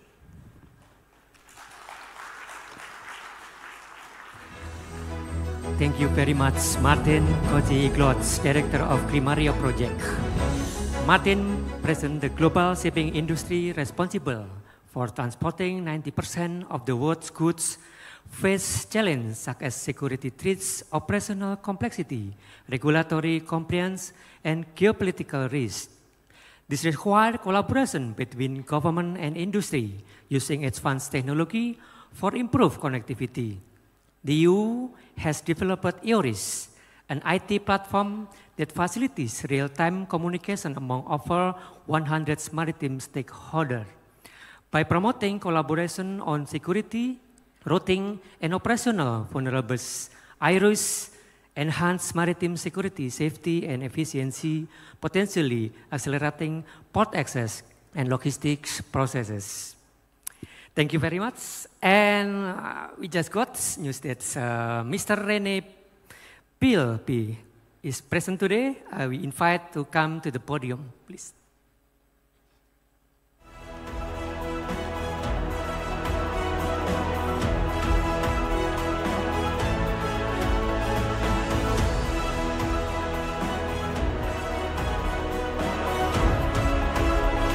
Distinguished audience, ladies and gentlemen, now I would like to invite Mr. Surya Triharto, Director of HC and corporate service Pertamina International Shipping to deliver his presentation about managing disruption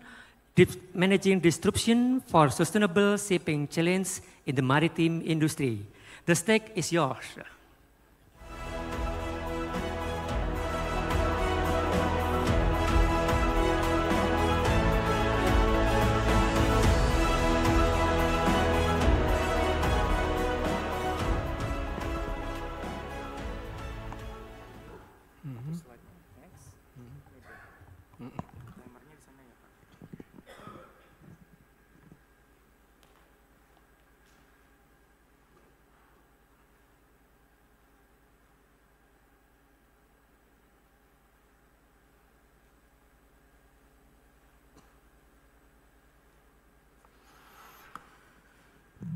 Bismillahirrahmanirrahim.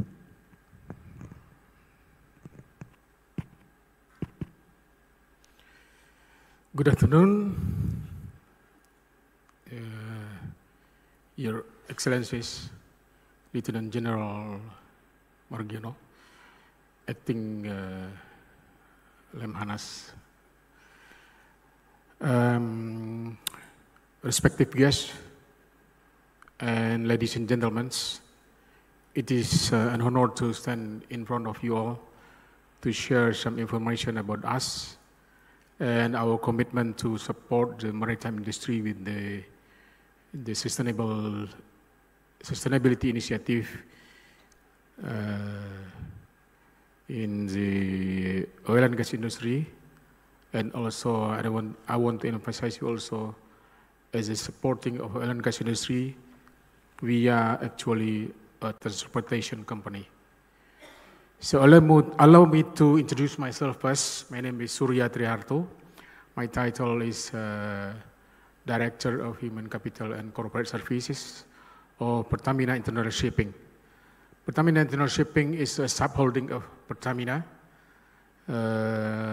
Our business encompasses the shipping and integrated marine logistic industry that I will elaborate later on in the several slides about us.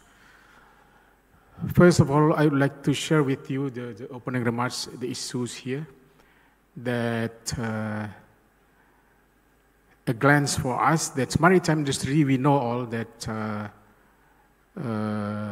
transporting more than 80% of worldwide merchandise by volume. We need to realize it, and also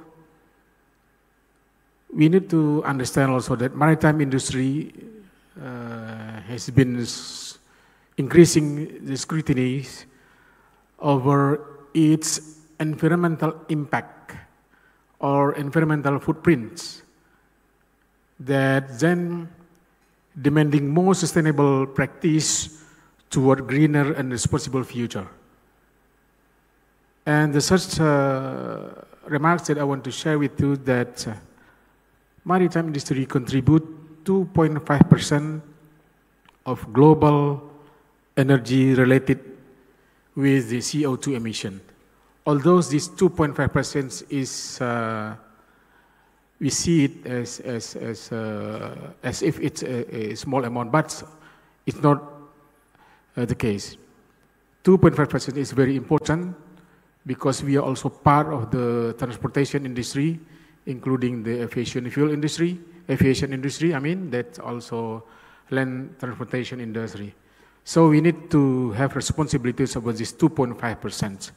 As a shipping and integrated marine logistic company, we also have responsibilities to contribute to the efforts or initiative to reduce the emission. Next. Okay. Let me introduce who we are as an integrated marine logistic company. We are Pertamina International Shipping. We offer holistic marine logistics service. We call it as integrated marine logistic company. Our business encompasses shipping business.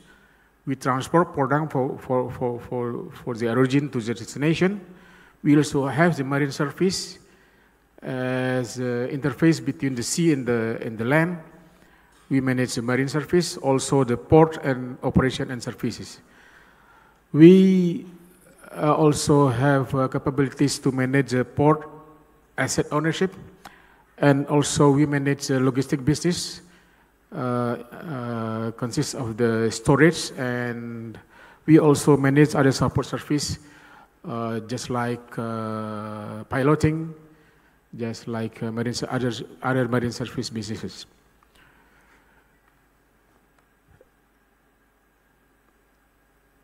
In the past, we were an operational function of Pertamina, that we support the provision of the capabilities of sea transportation for Pertamina products. That consists of petroleum products, including oil and gas.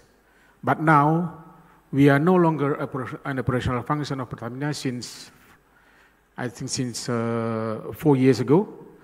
We are now a business entities. Business entities, it means that we also need to go to the market, go to find out the customers, and providing with them with the solution and service of our business. Our operation is no longer in Indonesia only, but also all over the world.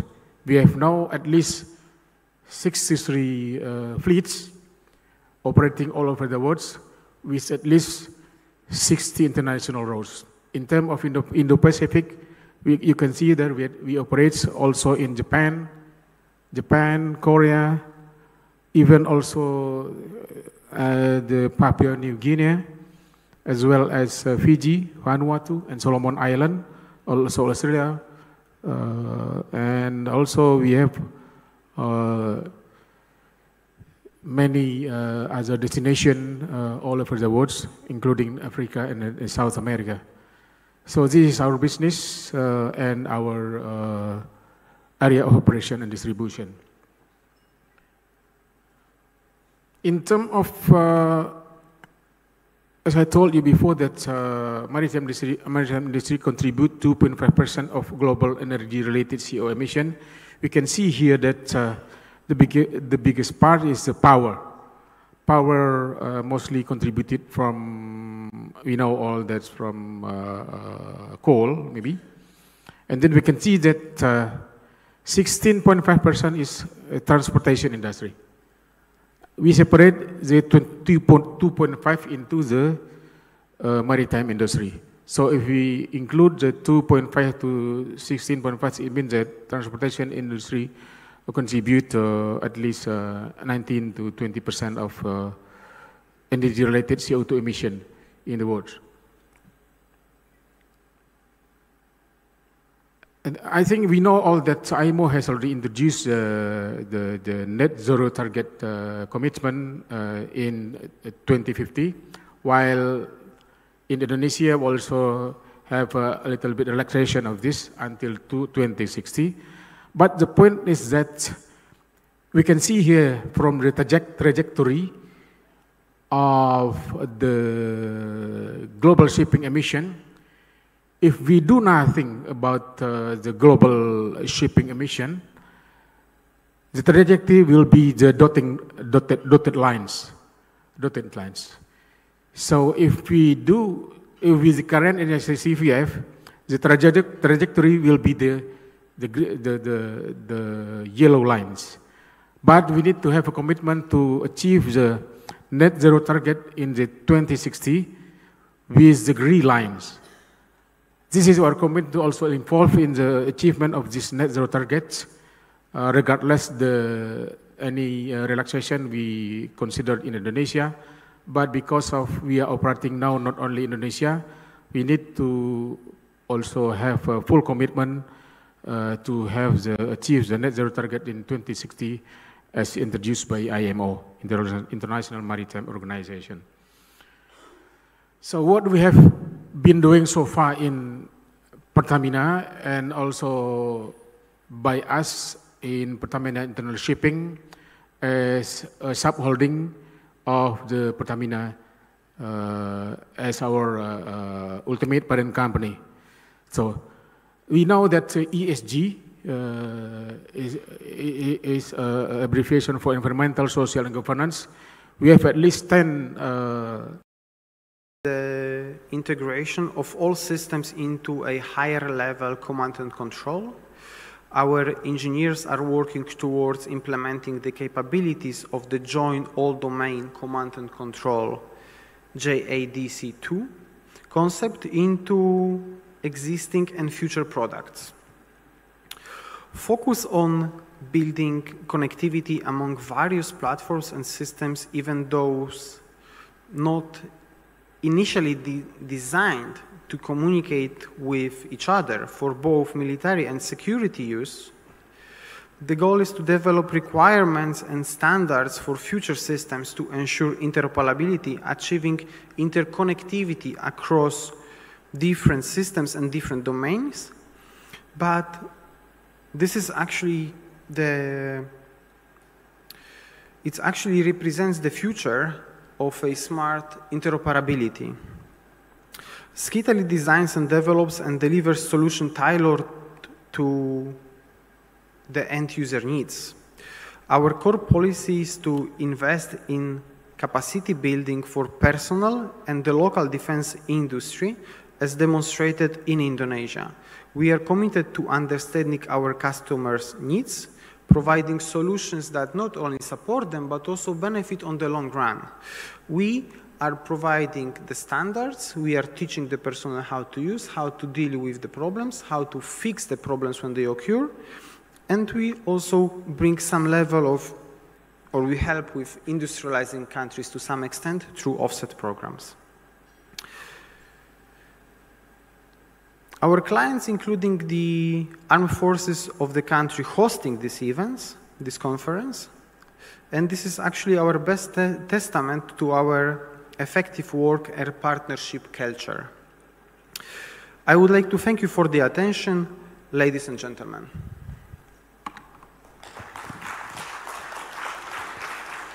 Thank you, Mr. Jakub Szyminski, for your intriguing presentation.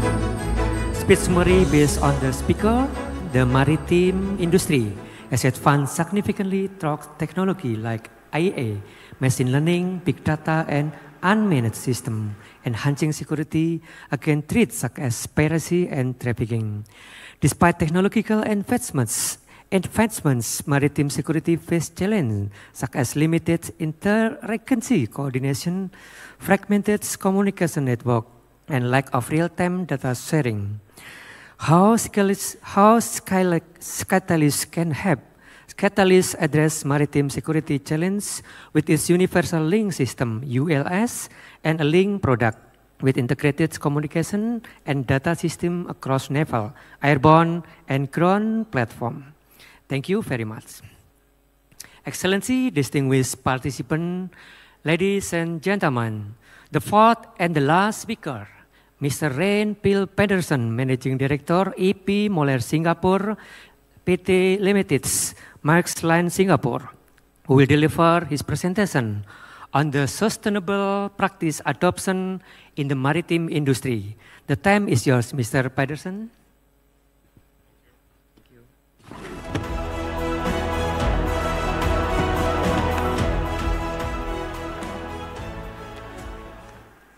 Does this on? It's on, okay.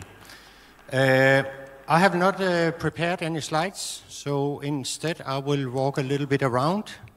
I can see you all had a good lunch, and maybe we need to freshen up a bit.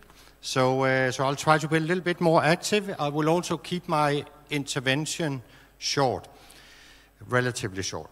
My name is Rein Pil Pedersen. I'm the Managing Director of AP Moller Singapore. I'm basically a ship owner. I have 140 container vessels in my fleet.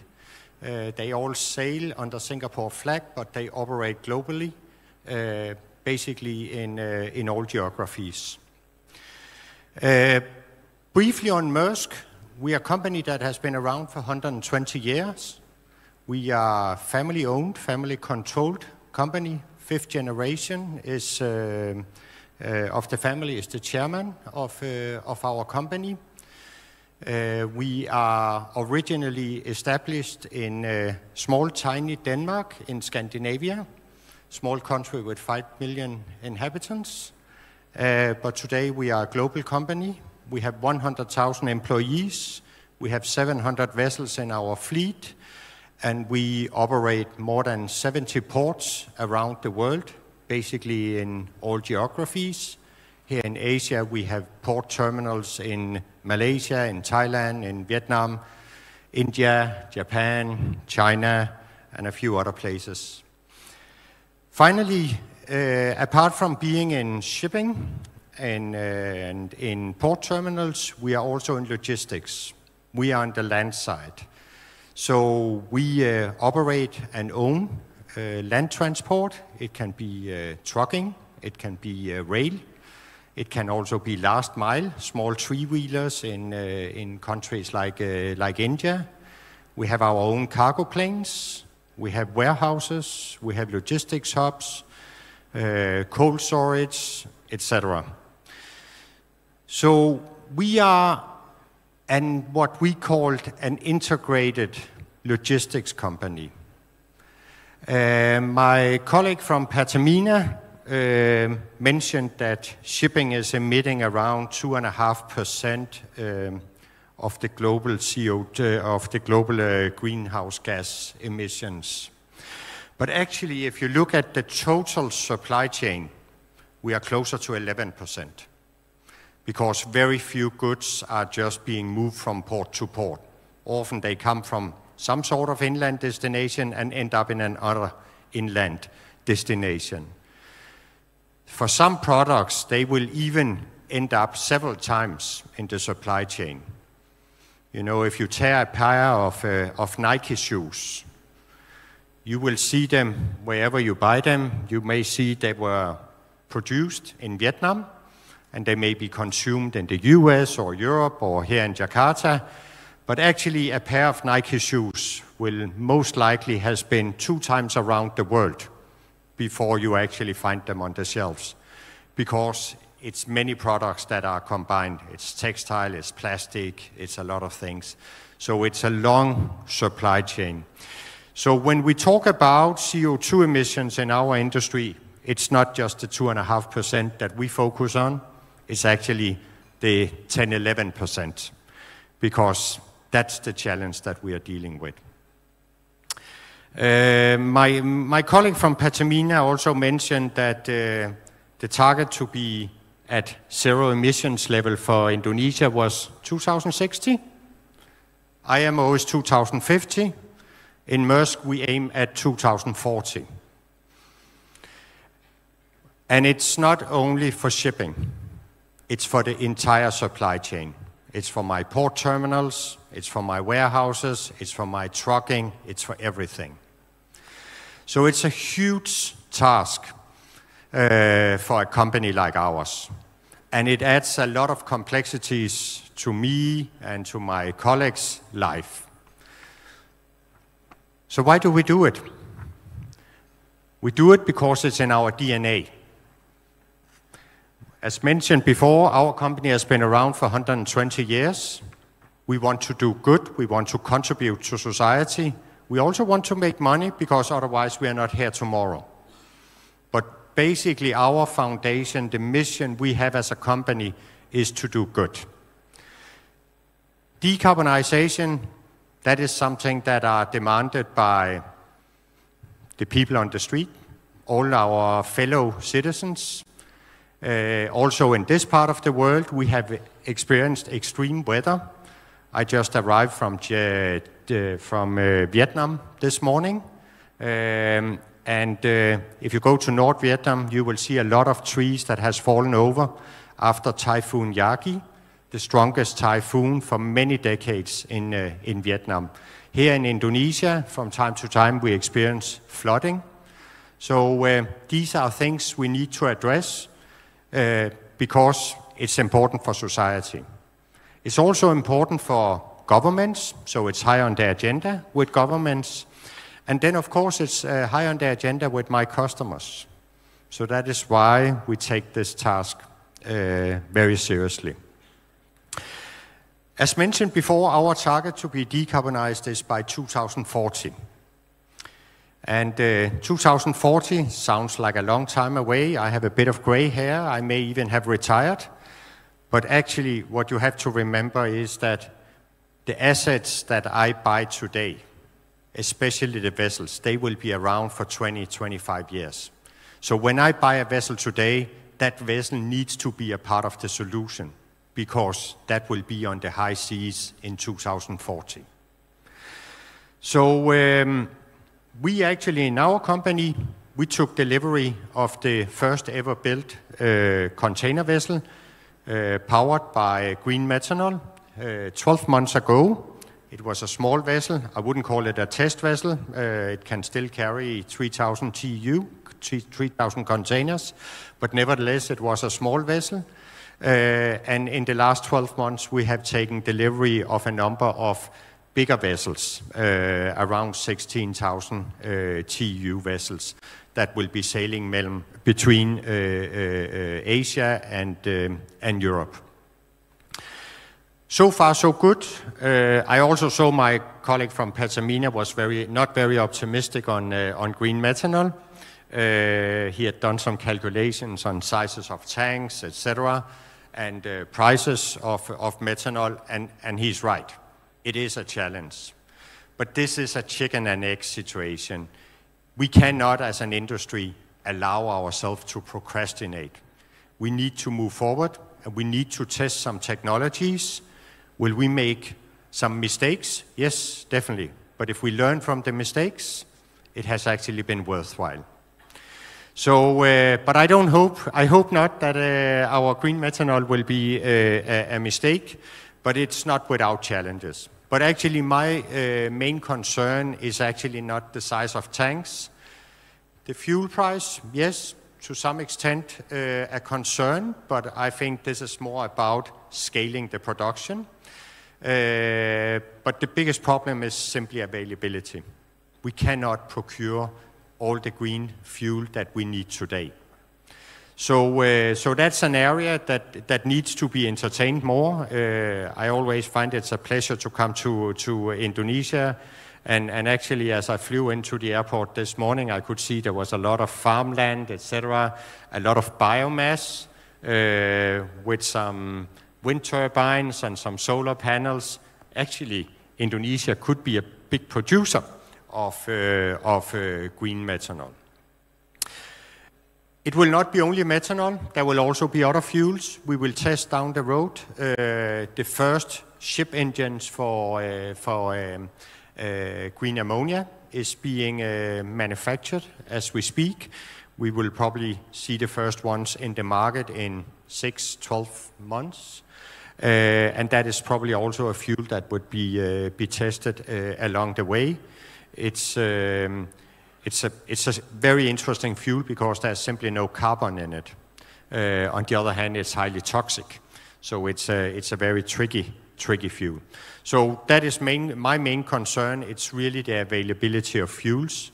I think we have a lot of the technologies available to actually build vessels that can run on these fuels, and then we could very fast be a part of the solution here. So, but I think we have a panel discussion, and I'm sure we will come around some of these questions. So let me stop here for now. Thank you very much. Thank you, Mr. Pedersen, for your fascinating presentation. Mr.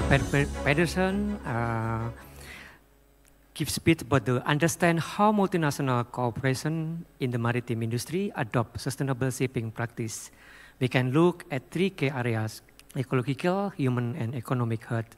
MNC are increasingly implementing practice such as reducing emission through cleaner fuel and optimizing routes to lower fuel consumption. They also invest in initiatives that promote labor rights and community engagement, ensuring that human health is prioritizing alongside ecological concern. Thank you very much. Now, it is time to invite your comment, question, or thought, or to share any idea on this discussion. I open the floor now and would like to hear For 3 delegates, some few from you, please raise your hand and thank you. Yes, over there, please. The mic, give hand. Thank you. My name is Samuel Jose. Too bad I'm working for the coordinating ministry, but I'm going to ask this question in my personal capacity to IORIS. I have a few questions after hearing about the demonstration and the presentation earlier. Perhaps I would like to focus on a question regarding the project in Indonesia, IORIS in Indonesia. So, as you know, regarding IUU fishing, I think it's quite predominant as well on the challenges in that particular matter. IUU fishing, and then we have also small-scale fishermen who might not know how to basically operate themselves in the EEZs, things like that, that might, cause some issues and challenges in the field, because I think the IRA system is better for the maritime industry who are much more developed. But I mean, in Indonesia, in IRS implementation in Indonesia, what are the common challenges? And do you see any areas for potential policy reforms? What are those? Because I think this will be a good stock taking as well for the stakeholders to understand. Especially, we are moving forward, and blue economy is one of maritime industry, blue economy, connectivity infrastructure are also part of the government long-term 24. Thank you. Thank you very much. I think we will invite another question or comment before we give opportunity for the speaker to respond. The second question, answer, and view. The second one. Oh, on the left, please introduce and to whom the question for. Okay, thank you very much for the opportunity. My name is Haikal. I'm from University of Indonesia. I want to ask to Mr. Jacob regarding your system. Indonesia has so many different equipments for military and security use from different countries like the USA, Europe, Russia, China, and so on, which often have very different technical specifications. So how will your company integrate your system to these various equipment with very different technical specification? Thank you. Thank you very much. And then the third delegates to give you question or comment. If no, maybe I will give opportunity for the first question.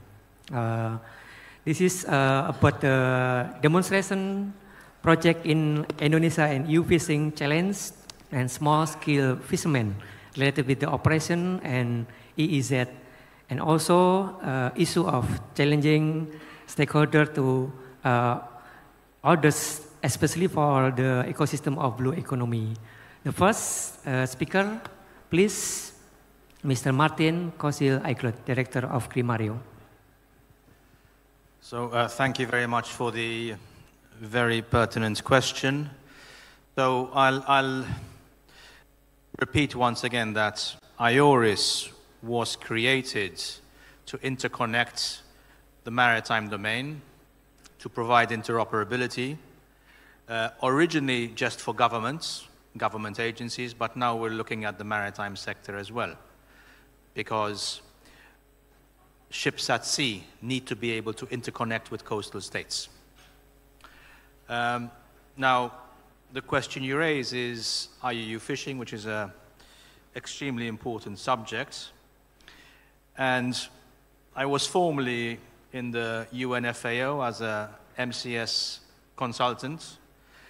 And one thing I saw and realized is that fisheries monitoring centers need a tool to be able to interconnect with other fisheries monitoring centers of neighboring countries, so that, for example, blacklisted vessels can be exchanged with one another, and high seas operations can be coordinated amongst coast guards and navies. But fisheries monitoring centers also need to interconnect with the local coast guards who provide the assets to do enforcement at sea. So here, IORIS can serve and can offer to fill this gap And when it comes to small-scale fishers, what we have done is we have developed a mobile application through which fishermen can interconnect with the Maritime Operations Center as well through IORIS. So that also exists. At the moment, it's only done in Kenya, but the model can be replicated elsewhere. And this model can be replicated also for merchant ships, which may want to interconnect with coastal states using mobile phones. Where we are with Indonesia so far. So far, we have provided a lot of training on the platform to Basarnas, Bakamla, and the Navy, TNIAL, and Kemenko Marves. And we look forward to future cooperation and intensifying this in this regard. Also with the Indonesian National Shipping Association, hopefully. Thank you. Thank you very much for the response for the question from delegates. I think we give opportunity for response. The second question from University of Indonesia, Mr. Haikal. Mr. Jacob, please respond the question from Mr. Haikal. Thank you. Hello. So basically your question is about interoperability between different agencies using different kind of radios, different standards of radios coming from different countries, made by different producers, operating on different frequencies. It happened that our company is a global expert in interoperability. We can tackle this solution by deploying a solution called Universal Link Standard. This is basically a translator that is installed in a location. It can be on a vessel or in a command and control center.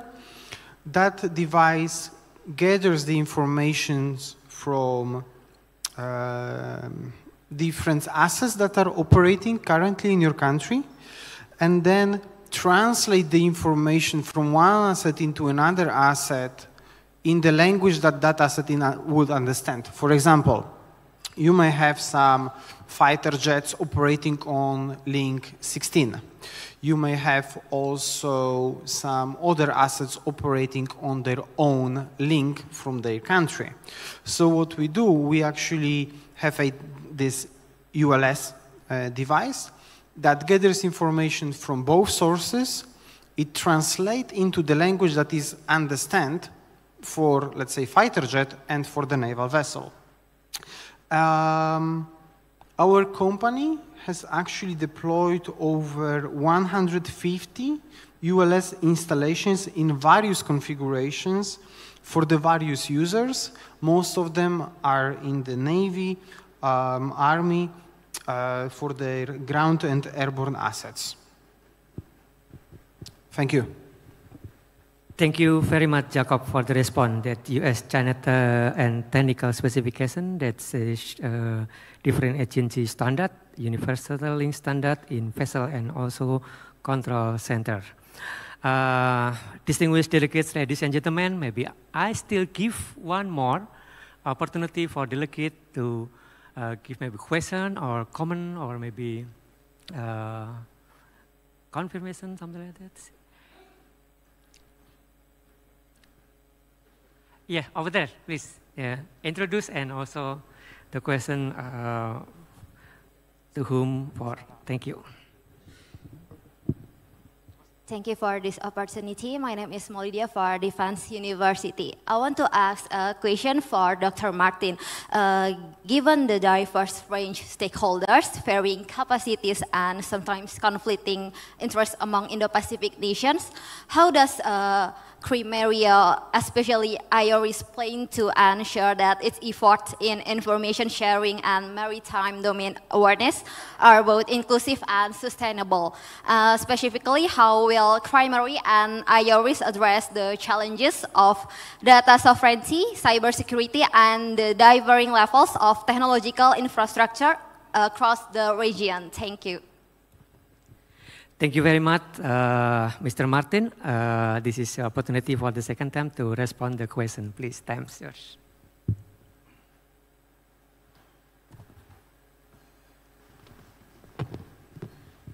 So thank you for the very interesting question once again. So how do we make IORIS, first of all, inclusive?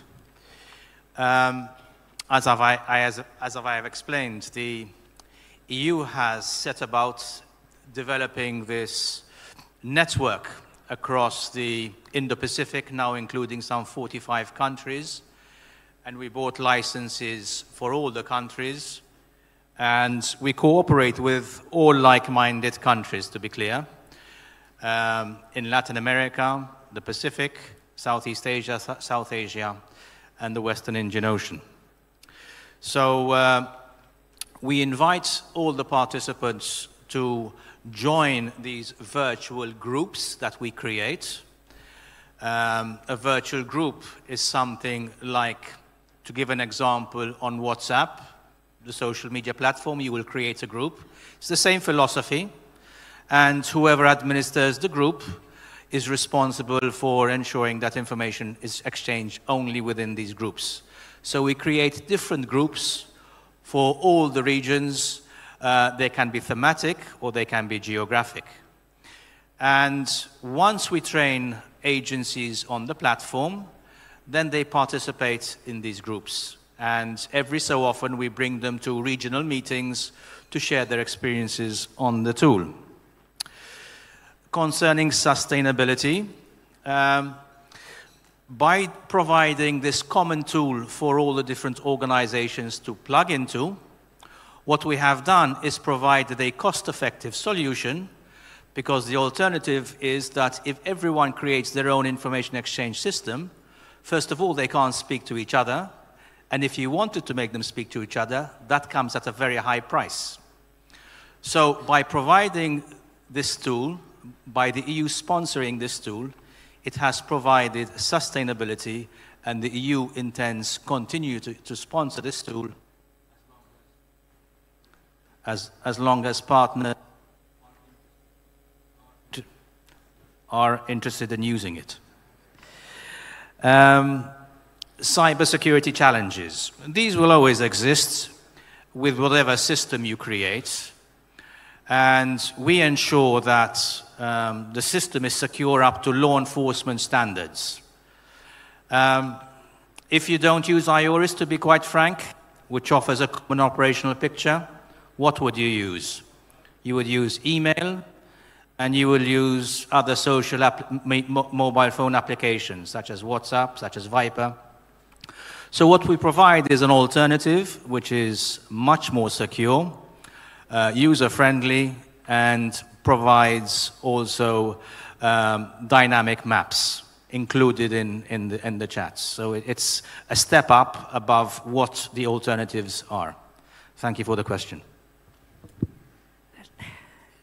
Thank you very much for the response from the question that IORIS is support shipping address threats to maritime security, and also moving to maritime safety challenge, and IORIS can offer much more. Based on the summary of the presentation and the question and answers. I would like to thank all of the participants for your active participation and contribution to the discussion. I would like to use this opportunity to once again express my sincere gratitude and appreciation to all speakers who have shared their talk with us on every issue discussing in this forum. The exchange of thoughts, ideas, and questions is moving us a step closer toward a more strategic partnership for the sustainable maritime industry, or through the open exchange of insights, concepts, and queries. We are progressing towards a more intentional collaboration for the sustainable maritime sector. I would like to emphasize some key points from today's discussion that could serve as a foundation for understanding strategic partnership for sustainable maritime industry. Distinguished participants, ladies and gentlemen, again, let us give a big applause for the speaker. Thank you to the distinguished speaker for the exciting and meaningful presentation. All of the points discussed are critical and essential steps to empower strategic partnership in managing maritime security in the region. Thank you. The discussion session is adjourned. Thank you very much.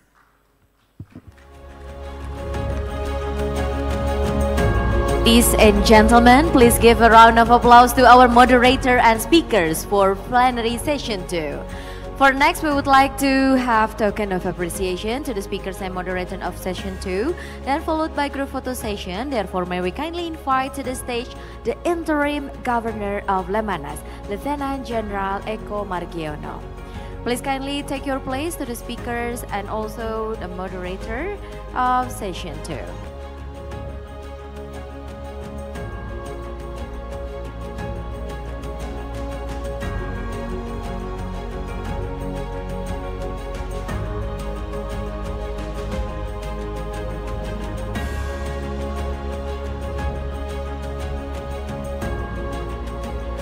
The appreciation is given to the speakers and also the moderator of session 2 of Jakarta Geopolitical Forum 2024 Day 1.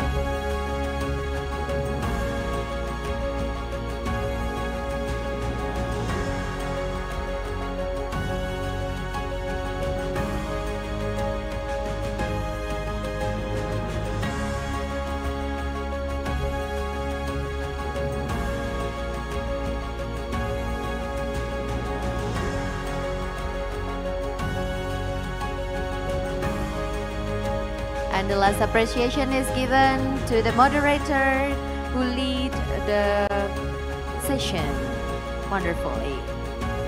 So next we will be taking photo. Please kindly take your place. On my count, ready, 1, 2, 3.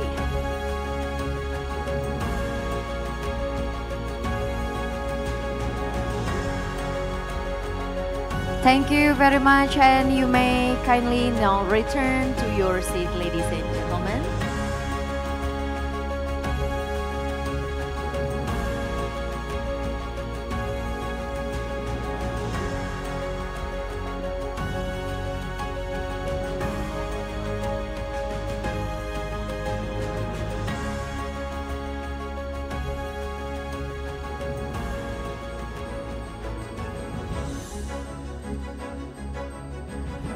Ladies and gentlemen, we have come to the end of Jakarta Geopolitical Forum 2024 Day 1. Thank you to our panelists and moderator, and also thank you to all our participants for making today a success. We invite you to join at welcoming dinner in this ballroom at 7 in the evening. Once again, please join in our first 2-second session tomorrow. I am Linda Asiri signing off. Om Santi Santi Santi Om. Good afternoon. Billahi taufiq walhidayah. Wassalamualaikum warahmatullahi wabarakatuh.